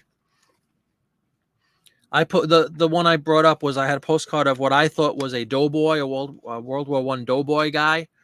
I put the picture in there. I said, is this a doughboy? Is it even a military? I thought it could have been like a park ranger. It was hard to tell what sort of uniform he had on. Maybe it was you, Connie. Somebody came in, like, I swear to you, 3 minutes after I listed this postcard, or not listed, put the photo up. They're like, nope, that's from 1907. It's 10 years before World War I, and it's this sort of uniform. And then they gave me a link to like this lengthy PDF thing with every, it was like an encyclopedia of all the different military uniforms and what they mean and when they were used. It was incredible, incredible. I mean, stuff like that is just makes life a lot easier, I'll tell you. Unidentified Facebook group. Yeah, isn't it cool? Everybody's cool. Nobody's an idiot. Just today, she's getting into it. Indian burial ground. Cool. Annie, Indian burial grounds. That sounds like it's something up her alley. Bought for $2 at a yard sale. Nice. Please hold. Thank you. You almost fainted. There you go. That's the link, guys. If anybody hasn't seen it, check it out. It's at the very least, it's really interesting. You haven't been in the group for solving for a couple of months. That's understand. That's because you're sopping up all the good cards on Whatnot, right? Isn't Whatnot a beautiful thing? Yeah, but are you not intrigued, Danny? That seems like something you'd be intrigued by. I would too. Why not? All right. Am I going to pull up this other card? Let me see. What do we figure out? Do we want to do another one of these Popeye lot items, or do I want to go to a Disney one? They look boring to me, some of these. They just do. And again, this is a novice eye here. I'm not looking for anything specifically. But like nothing is jumping off the screen as far as, wow, that's a cool. It's like a picture of a rock in a lake. It's a picture of a moonlight on the water. It's a very generic kind of stuff. A tree. I don't know if there's anything really exciting to bring to the group. Again, some kind of cliff with waves crashing. All right, I'm going to do this one more. We'll do one more like cool old house looking thing. Let's check this one out, everybody. What do we have? I don't even know what we have. And I'm going to be ripped on for the way I scanned it. I hope not. This would be the Haywood Washington House and Cabbage Row, Charleston, South Carolina. Clearly a drawing. Drawn by Elizabeth O'Neill Verner. Get the name on there. And then this is your back. And this gets into the whole thing we mentioned earlier, where do we designate this as posted or unposted? Although John says, who cares, which I kind of agree with. Home of Porgy and Bess, who send their greetings by Underground Railroad, and you never even suspected me, did you? So somebody's a little bit of a Weisenheimer over here. Right? but pretty cool. So I mean, I personally, I would say this is unposted. There's no postmark on it. That's my thought process. Again, maybe that's wrong, and maybe it doesn't even matter. But it's a hand-drawn card, I would imagine. I'm sure it was, mass-produced, but looks like a hand-drawn card. It's Elizabeth O'Neill Verner. Does anybody know who she is? Is she anybody famous? You know what? How about we look this one up together? Why don't we do that? Let me see if I can't bring up two screens. That's the problem. You can only do one at a time. Does anybody want to go into their eBay or whatever site or HIP or anything like that and look this one up? See if there's any out there. I was, Kelly, but I can't do it online. I can't do it with you because it would be a different screen and you can only share one tab on StreamYard. I do look them up, Kelly. I'm doing a show. But the judge of the Salem witch trials is buried on your street. Oh my God, that's cool. Make sure they don't know you're selling the photos. Connie is the reason you pay up for some of these postcards. Got to be in it to win it. Very cool. Usually those a tree ones. Yeah, that's what I'm thinking, Annie. Exactly, a tree. A rock. Yeah, cool. I will. Unposted. That's what I'm thinking, like Gary. Famous local artist in Charleston. All right, very good, very good. Tree sell if you're creative in your title. Yeah, but yours was a real photo. Mine is just a, run-of-the-mill card. So you're saying you need to be creative. I like that. Kelly. You dumb tip. We were talking about that earlier on the show. I don't know if you were listening, but yeah, HIP is a big disappointment, unfortunately. They started off with, I was so encouraged initially by HIP, the whole thing, the postcards, the stamps, getting my print ads over there, and we won't rehash the whole thing, but I was really disappointed by them. Without looking up, his guess is that's a cheap card. Okay, no problem. Thing about artists, Marty, is I think there are more than them there are trees. That's funny. And unless it's Van Gogh, you don't want them, right? 6 to 8. Okay, cool. And you've sold these. All right, so it's a run-of-the-mill card. So we don't really have to go into any kind of detail on this guy then. All right, Kim's hometown. You want a card, Kim? I'll sell it to you cheap. One awards. Cool. All right. Yeah, so nothing spectacular. I just thought it would be fun to look at some cards together and really to teach me, honestly. Wonder if that's like a pencil drawing or a charcoal drawing. Yeah, nothing special. Home of Porgy and Bess. Well, you can see, I don't know who priced this, but it was a $2 card at some point, it looks like, up there, right? All right, generic. Let me see what else I have. If there's anything else that's a little better than this.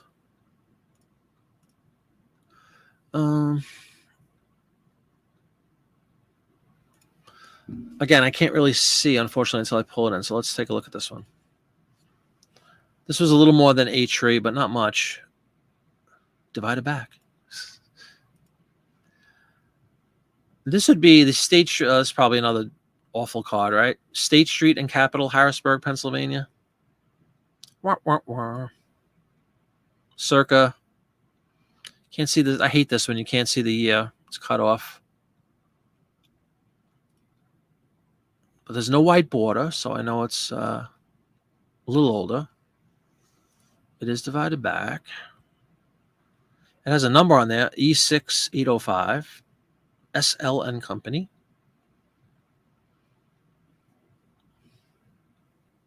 Large city, common picture. Yeah, that's what I figured.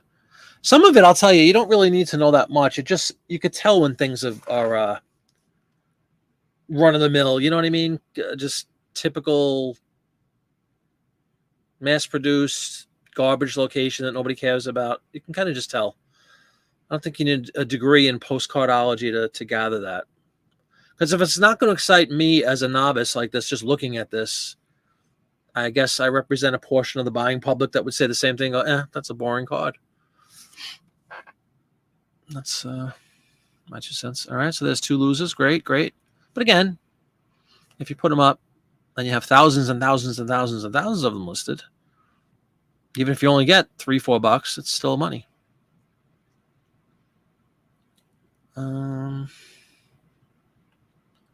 Let me just pull up this tree. This is kind of funny because we just talked about the tree, right? Let's see what this tree has to offer us.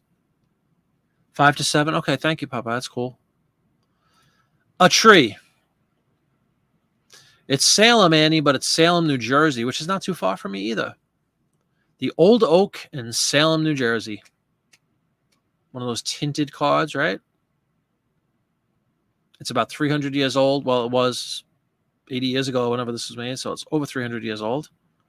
Posted in 1916. Oh, I agree totally, Stephen. I don't care if it sits there for. I really don't. Again, if you have thousands of them, it's a special tree, Annie, in that it is an old tree. Supposedly, I don't know how one distinguishes, but it is the Old Oak of Salem, New Jersey. Its age is approximately 300 years. You can see all the details up here, right? It has the spread, the girth, the height, and the age of said old tree. I wonder if the old tree is still there.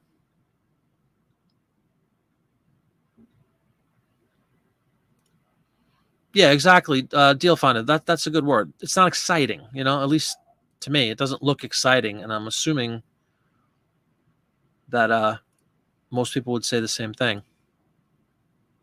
Yep, I don't care if it sits either, exactly. Like most things, right? You might get some quick hits if you have a really hot item, and the other ones are going to sit there for a while, but they'll all sell eventually. Those can sell if it's not there anymore. Okay, that's interesting. So we could definitely do a little research about the old tree of Salem, New Jersey. Yep, not very exciting. You'd list that tree? Okay. A large tree plus it's the old tree. It's the old tree of Salem, New Jersey, right? It's got to be noteworthy in some way. Hold on, I'm going to look this up. I'm sorry I can't share it with you, but I will look this up. The old tree. Salem, New Jersey postcard. Oh, we got 488. We have a real photo that looks much, much newer. Oh, no, that's it says Salem, New Jersey, old oak tree. One has the year 1909. I don't know how they know that. Yeah, exactly. If it was Salem, Massachusetts. I saw Salem. I was going to say, Annie, look what I got for you. Well, we have 2 listed.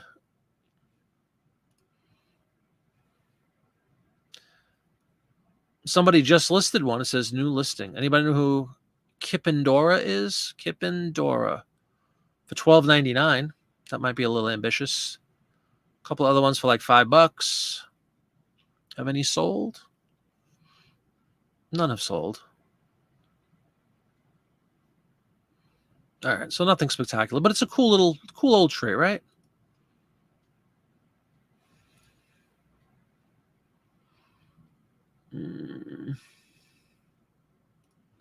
You sold a stereo view of an old tree in Boston that's long gone. That's cool.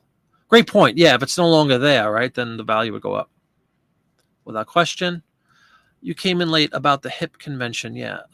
Conversation, excuse me. I heard that HIP is merging with the American. Oh, with the stamp stuff. No.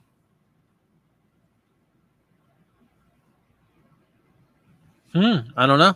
I haven't heard of that. But I know a lot of people left. A lot of people jumped on board because of my initial attraction was the ease of transporting or, cross-listing from eBay to HIP. It was like literally click a button and you can move a bunch of inventory over almost flawlessly. But my thing is the print ad thing. That's the lion's share of my listings of these old print ads. And HIP Postcard came up with this ephemera thing. So I tried to bring over my ads and some worked, and then a bunch of them were crashing and not working, and they couldn't figure out a way to fix it. So I bailed. Oh, okay. You still have the account.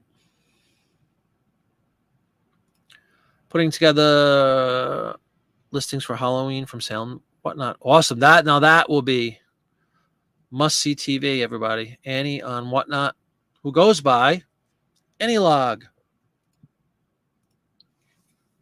Go follow Annie on Whatnot. Like I do. Be like Mike. Let's see if I can find.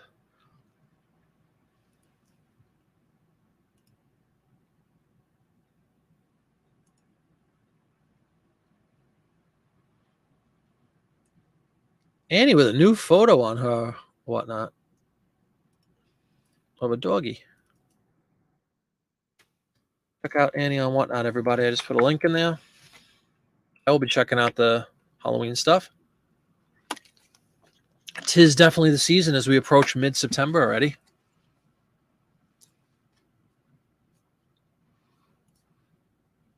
You buy unidentified RPC. That's cool. So it's a sourcing thing for you.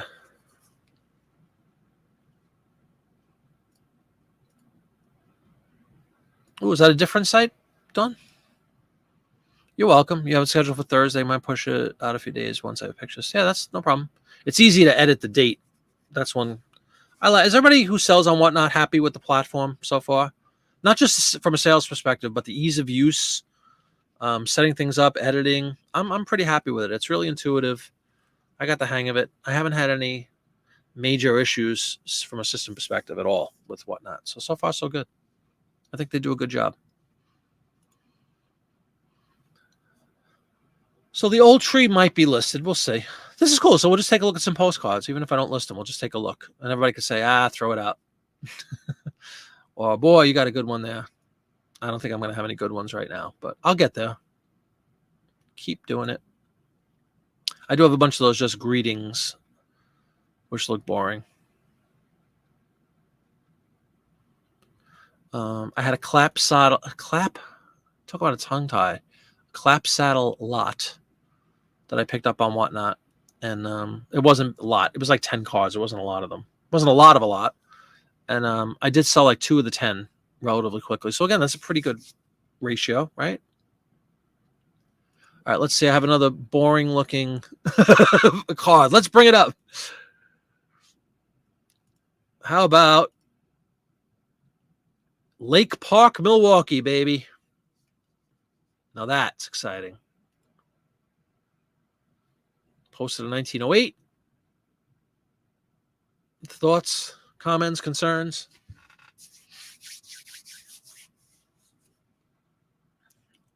Getting some feedback on the Whatnot question, huh? Oh, okay, no problem. Cool. List what? The tree? Okay, we'll list the tree. It's been glitchy for Androids. Oh, yeah? Yeah, I got an iPhone. I had Android for a while. I have an iPhone last few years. The only reason I got an iPhone, truthfully, was for eBay. Because the eBay app on iPhone was a lot more robust than the Android one. I just use it for pictures and uploading pictures. That's it. So now I'm used to the iPhone, but I really don't care which one I use. It's all the same stuff, basically. Annie mostly likes Whatnot. They're a postage. Yeah, the postage thing is separate. Yeah. Oh, me too. I just when did I get? I got approved at the end of May, so I started in early. I think my first one was like right around June 1st, June 2nd. So it's a couple of months under the belt now, and it's definitely this one's pretty good. Get out. Hey, Mark, how you doing? We're talking postcards. What do you know? Welcome to the show. Yeah, I know. I'm telling. Word gets around. And all we're doing is looking at them. If you search Lake Park, Milwaukee, over 600 times, so you got to add keywords to make it unique for sure. Okay, cool. $9 on eBay? I'd take it.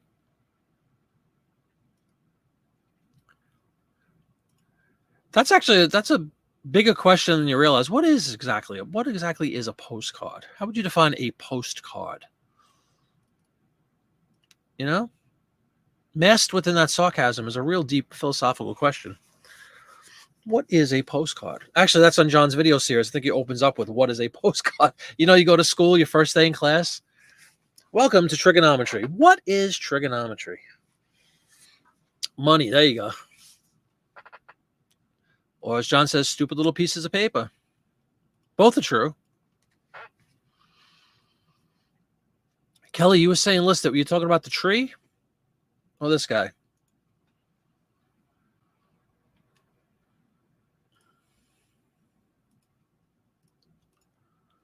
Speaking of whatnot, I have to get I'm going to do my whatnot again Wednesday night, 6 o'clock. I got to get I forgot to put up my thing over the weekend. But you could pretty much pencil me in if anybody's interested. Wednesday nights at 6 on whatnot. That's my little slot right now. And Kelly was kind enough to say he received his lot today. So that's good news from last Wednesday's show. Did everybody get their stuff? I forgot to check today. Everybody's was delivered today. Beautiful.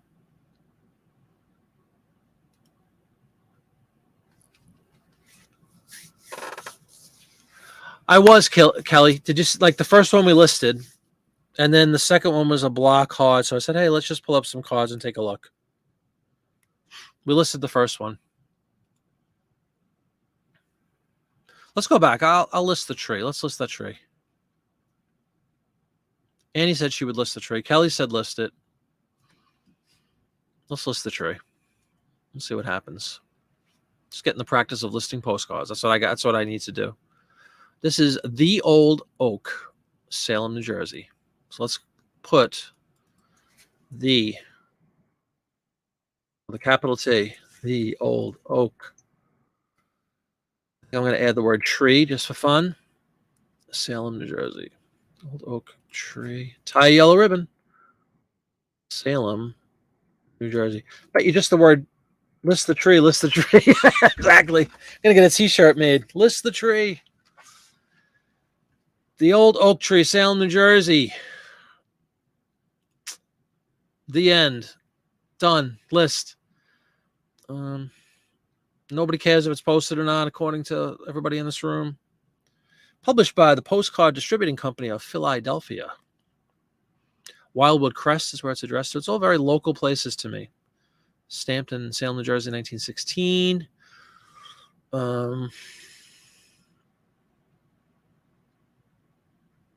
City is Salem. Region is New Jersey. Again, everybody's telling me I don't have to do any of this, so I don't know what we're doing exactly. Frequent cities and towns, sure, why not? It's divided, doesn't really matter, nobody cares. See, all you guys are saying list it. You list it because you don't care. I have no idea if it's 1920 to 29, do I? But it doesn't matter. It's not signed. Put it up. I'm going to change my price on this one just so we're not too predictable. If I get $5, I'll do backflips. Do approximate. Hey, Purple Socko, what's going on? Dogs love trees. That's right. Exactly. The Old Oak Tree, Salem, New Jersey postcard. Am I going to start putting dimensions in? Oh, I'll put 300 years old.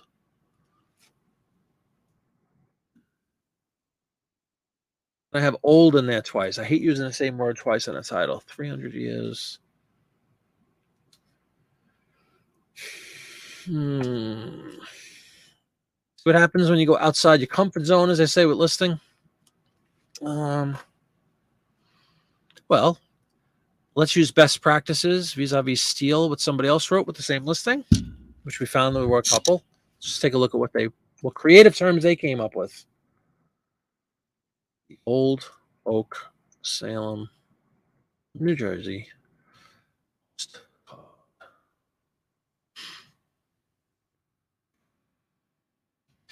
You know, somebody wrote the Old Oak Tree in Salem, New Jersey, 300-year-old tree, vintage postcard. Everybody has really short titles. Somebody, I guess, when in doubt, you could fill out stuff like posted, unposted. You could throw that in the title. That's what a lot of people have done. Everybody wrote 300-year-old tree. Is there any kind of number on this thing? Yeah, 75-94 down at the bottom.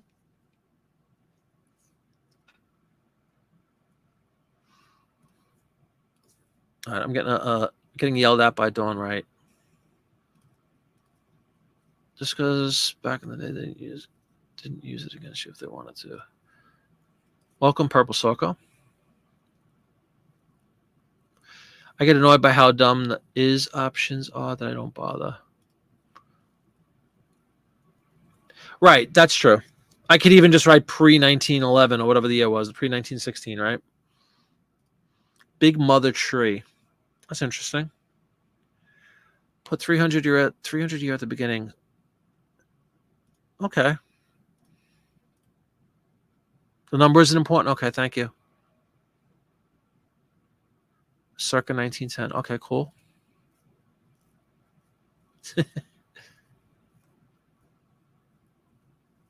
Yeah, probably.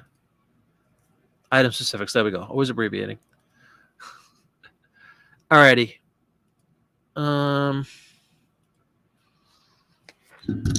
put circa 1910, I guess. When was it posted? 16. When is the white border? 1915. So we know it's before 1915, right? Am I right on that one?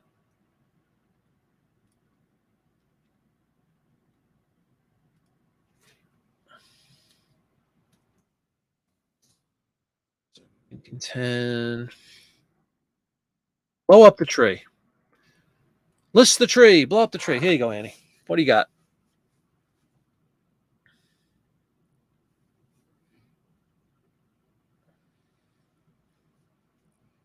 Annie sees something. Yeah, doesn't it tie back directly to a specific period of time though? Like I think what is it? Like in eBay it says like 1915 to 1930, I think it says white border. So we know it's before 1915. It's postmarked at 16, so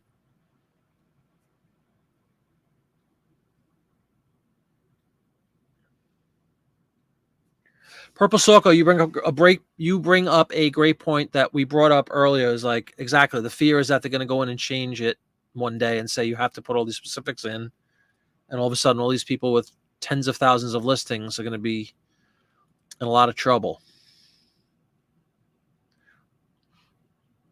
Do you see everything you need to see, Annie, or is there something else you gotta?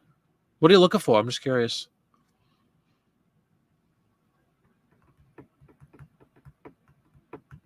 Sunset, that's cool. Yeah, with the pinkish hue behind the tree. I like it. Sunset. How about street scene? And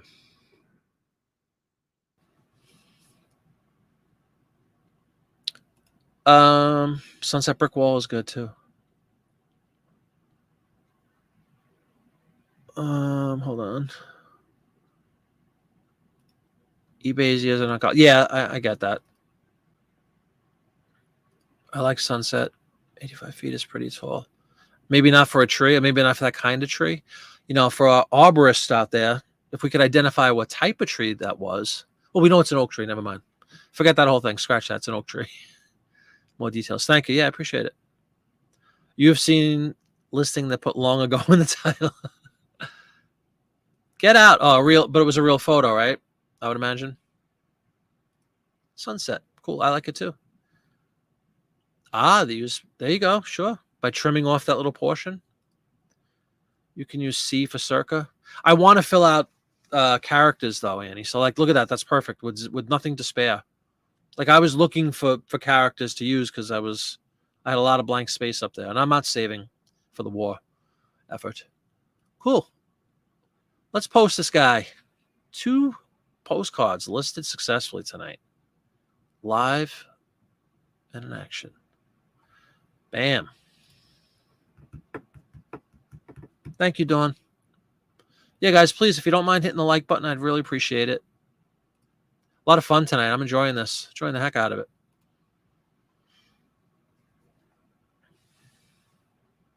Oh, look, there's a new listing experience coming. Click.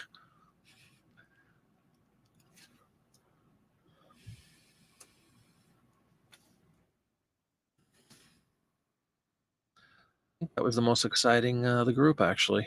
The tree. List the tree. I'll delete the tree from my photo folder. The rest I have in this folder are mostly greeting cards and that little church or whatever that was that we saw in Milwaukee. What else do I have? Oh, I have more trees. Should we look up more trees?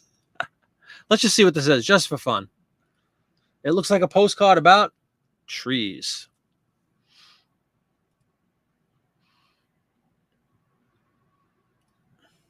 They had a simple title: Salem, New Jersey, the old oak tree, rare antique 1900 postcard. Not my suggestion, but it was in that title.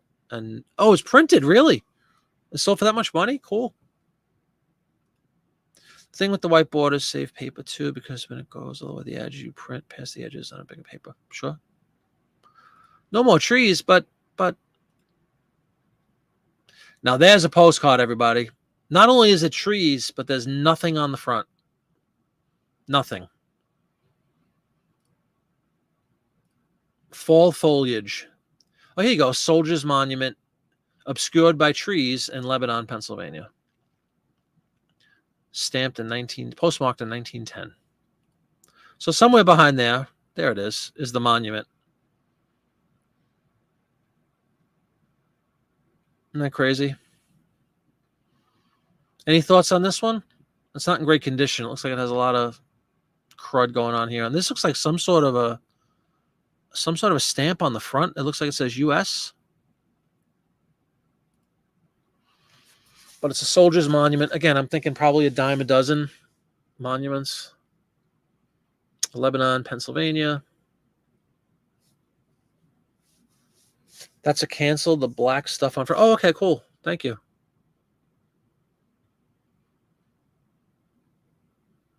That's some old-fashioned. That looks like 19th century writing, doesn't it? Just the penmanship. Oh, somebody got a whopping 35 cents. It looks like it was priced at one point. That's interesting. They postmarked the front too. Thank you very much. I didn't know that. Trees, trolley tracks. Yeah, sure. Little kids. Yep, it looks like there's some kids. It's small, which I know is probably a good thing, right? Small towns. Thank you, Stephen. All right, we're going to do one more tree, aren't we? We started laughing at this thing, but now I'm thinking, you know what? Let's put in what we know. We know it's a soldier's monument. Lebanon. Soldier's monument. Lebanon, Pennsylvania. And then Annie sees the trolley tracks. That's a good call. Some kids in the front. Looks like fall foliage, right? We got multicolored foliage going. Although that was painted, so who knows if it was really fall. Monument Park. Is that what it said? Yeah, Soldiers Monument and Park. You're right. Monument Park. We won't put and. Trolley tracks I liked. Apparently has one L. Am I misspelling trolley? Oh, am I misspelling trolley? There's one spell trolley.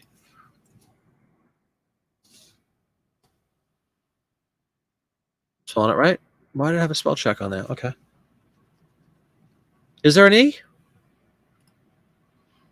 Now it's saying it's spelled correctly. Maybe it's one of those you could spell it either way kind of things. I don't know.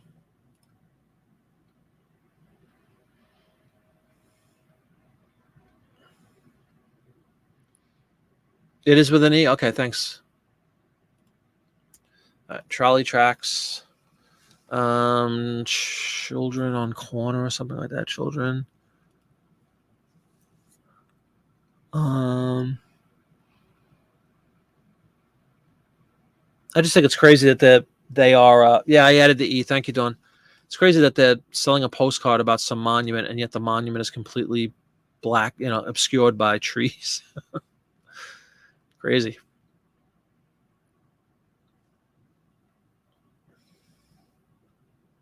There you go.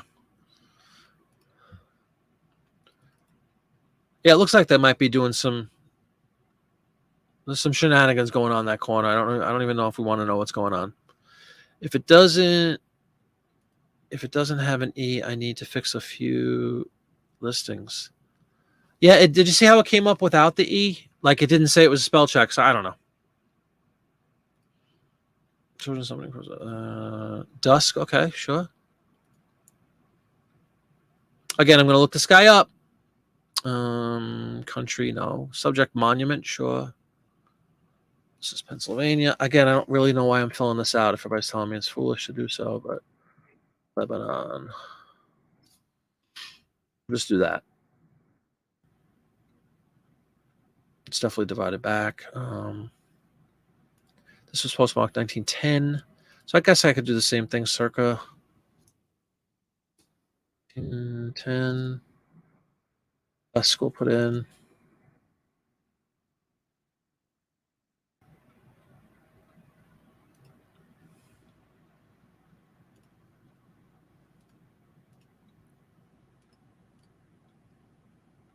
Yeah, exactly, right? The most mundane stuff. Yeah, let's print it. Mark Fred Harvey. What does that mean? Is that an artist? Mark Fred Harvey. Or is that on this side? New York and Germany. I know a lot of postcards are printed in Germany. Yvonne something. Where are we getting Mark? Oh, is that the soldier? Is that the soldier? Stephen.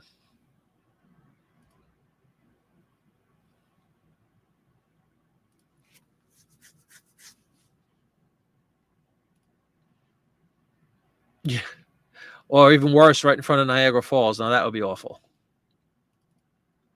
Endless shots of Niagara Falls.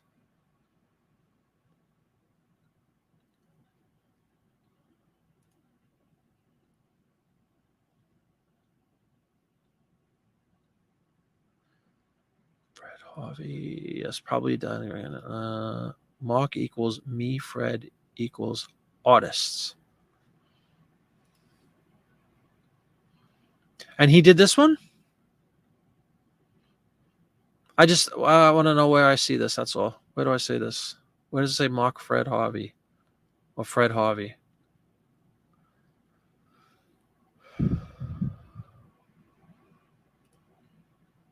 Fred Harvey was a famous postcard designer and photographer. I am lost. So you're making a joke that you're the Fred Harvey photographer? Postcard humor? Yeah, neither do I. See, Purple Sorko didn't get it either. Good. I don't feel as dumb. Don't put sophisticated postcard humor in this chat right now because I'm not equipped to handle it. No problem.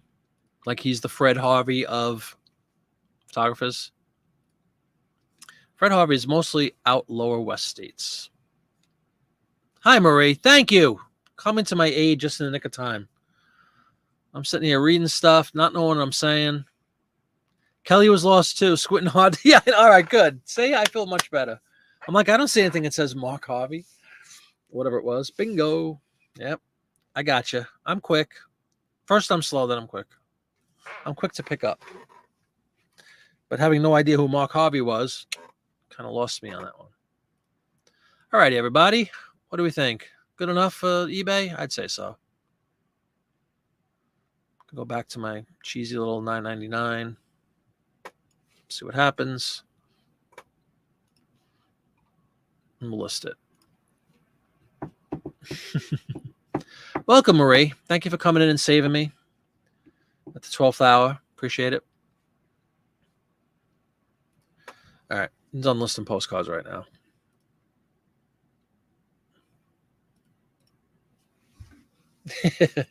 Well, when you're an expert at something, you start using the jargon and the in jokes for that genre. I get it. I'd probably do the same thing. You got to wake up pretty early to get one over on Mark.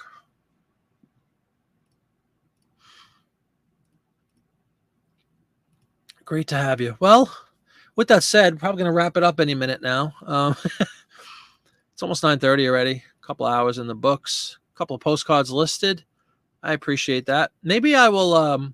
Maybe we'll do this. We'll incorporate some postcard listing in. I'll try to come up with some better examples. But this was cool. To everyone's point, just get them up, and who cares? They'll sell eventually, right? They're not all going to be winners, but if you just get volume up, which I don't have yet, it starts with silly little cards like this probably, and then every once in a while you'll come across a really good one. You get up anytime.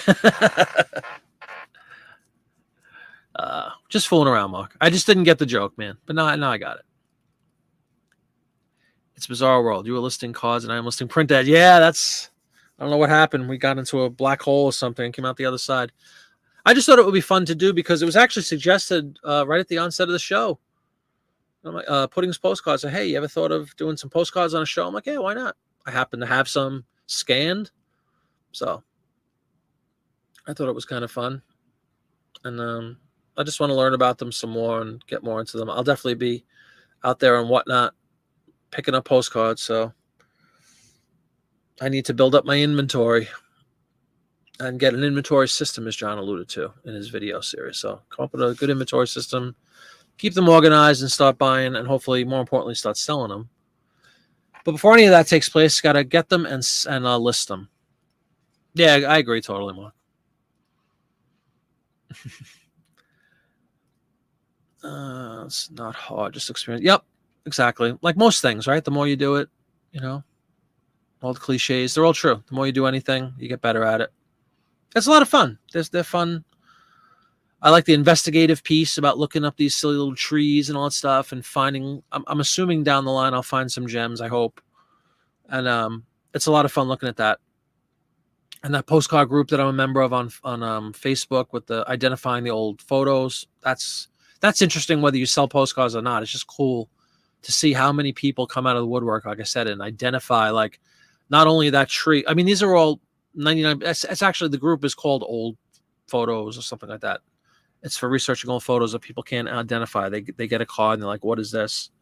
But it's really cool to see how many people know, instantly almost what they're looking at, and they back it up with all this. Like, you'll see like 10 posts with like a genealogy report, like I said, and it'll be like Sam's grocery store with two old guys standing in front of there.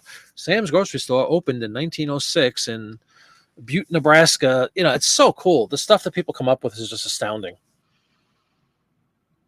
Really is cool. Yep, alternate world. Yeah, I doubt that, but I'll have fun. That's for sure. Yeah, just act like you know what you're doing, right? And people follow you and fall for it. Well, guys, it's been a pleasure. I'll be back on Friday night. I was supposed to have a show Friday. It's been postponed until October. Believe it or not, I hate to even mention the word, but the virus has reared its ugly head into my world as far as not me, thank God, but the venue we were supposed to play on Friday night in Allentown, Pennsylvania, John. All of a sudden today they had to postpone the show until October 14th because it was we're playing like a community center sort of a thing, and a couple of residents unfortunately caught the virus. So they're like quarantining that whole floor and they're postponing the show. So anyway, with all that said, I won't be doing a Beatles show Friday like I thought I was. So I'll be back on Friday night. We'll do a listing show. As Kelly said, maybe we'll sprinkle in some postcards along with the print ads, and then all will be well in the world. And then Wednesday night, I will do a whatnot 6 o'clock. I'll put that up shortly. We'll do some more print ads. Like I said, no, I'm in no position to be selling postcards on whatnot whatsoever. But I'm buying. So put all those sucker cards out, all you guys, because here he comes. He's gonna start buying up stuff, thinking he knows what he's doing and failing miserably. No, it should be a lot of fun. And I know John told me a while ago I should go to this in November. There's a postcard show relatively close to me, and Kelly said the same thing. Is like just sit down for a few hours and just keep going through postcards and just becoming familiar with it and look for patterns and look for things that people like. And it's true. The more you look at, the more you'll learn. Well, everybody, have a wonderful night. It was a pleasure. A lot of fun being here tonight. Thank you for putting up with a little technical snafu earlier as well. And I'll see you all on Wednesday, 6 o'clock on Whatnot, and then back here on Jiminy Flip It's listing show, the postcard listing show Friday. Bye.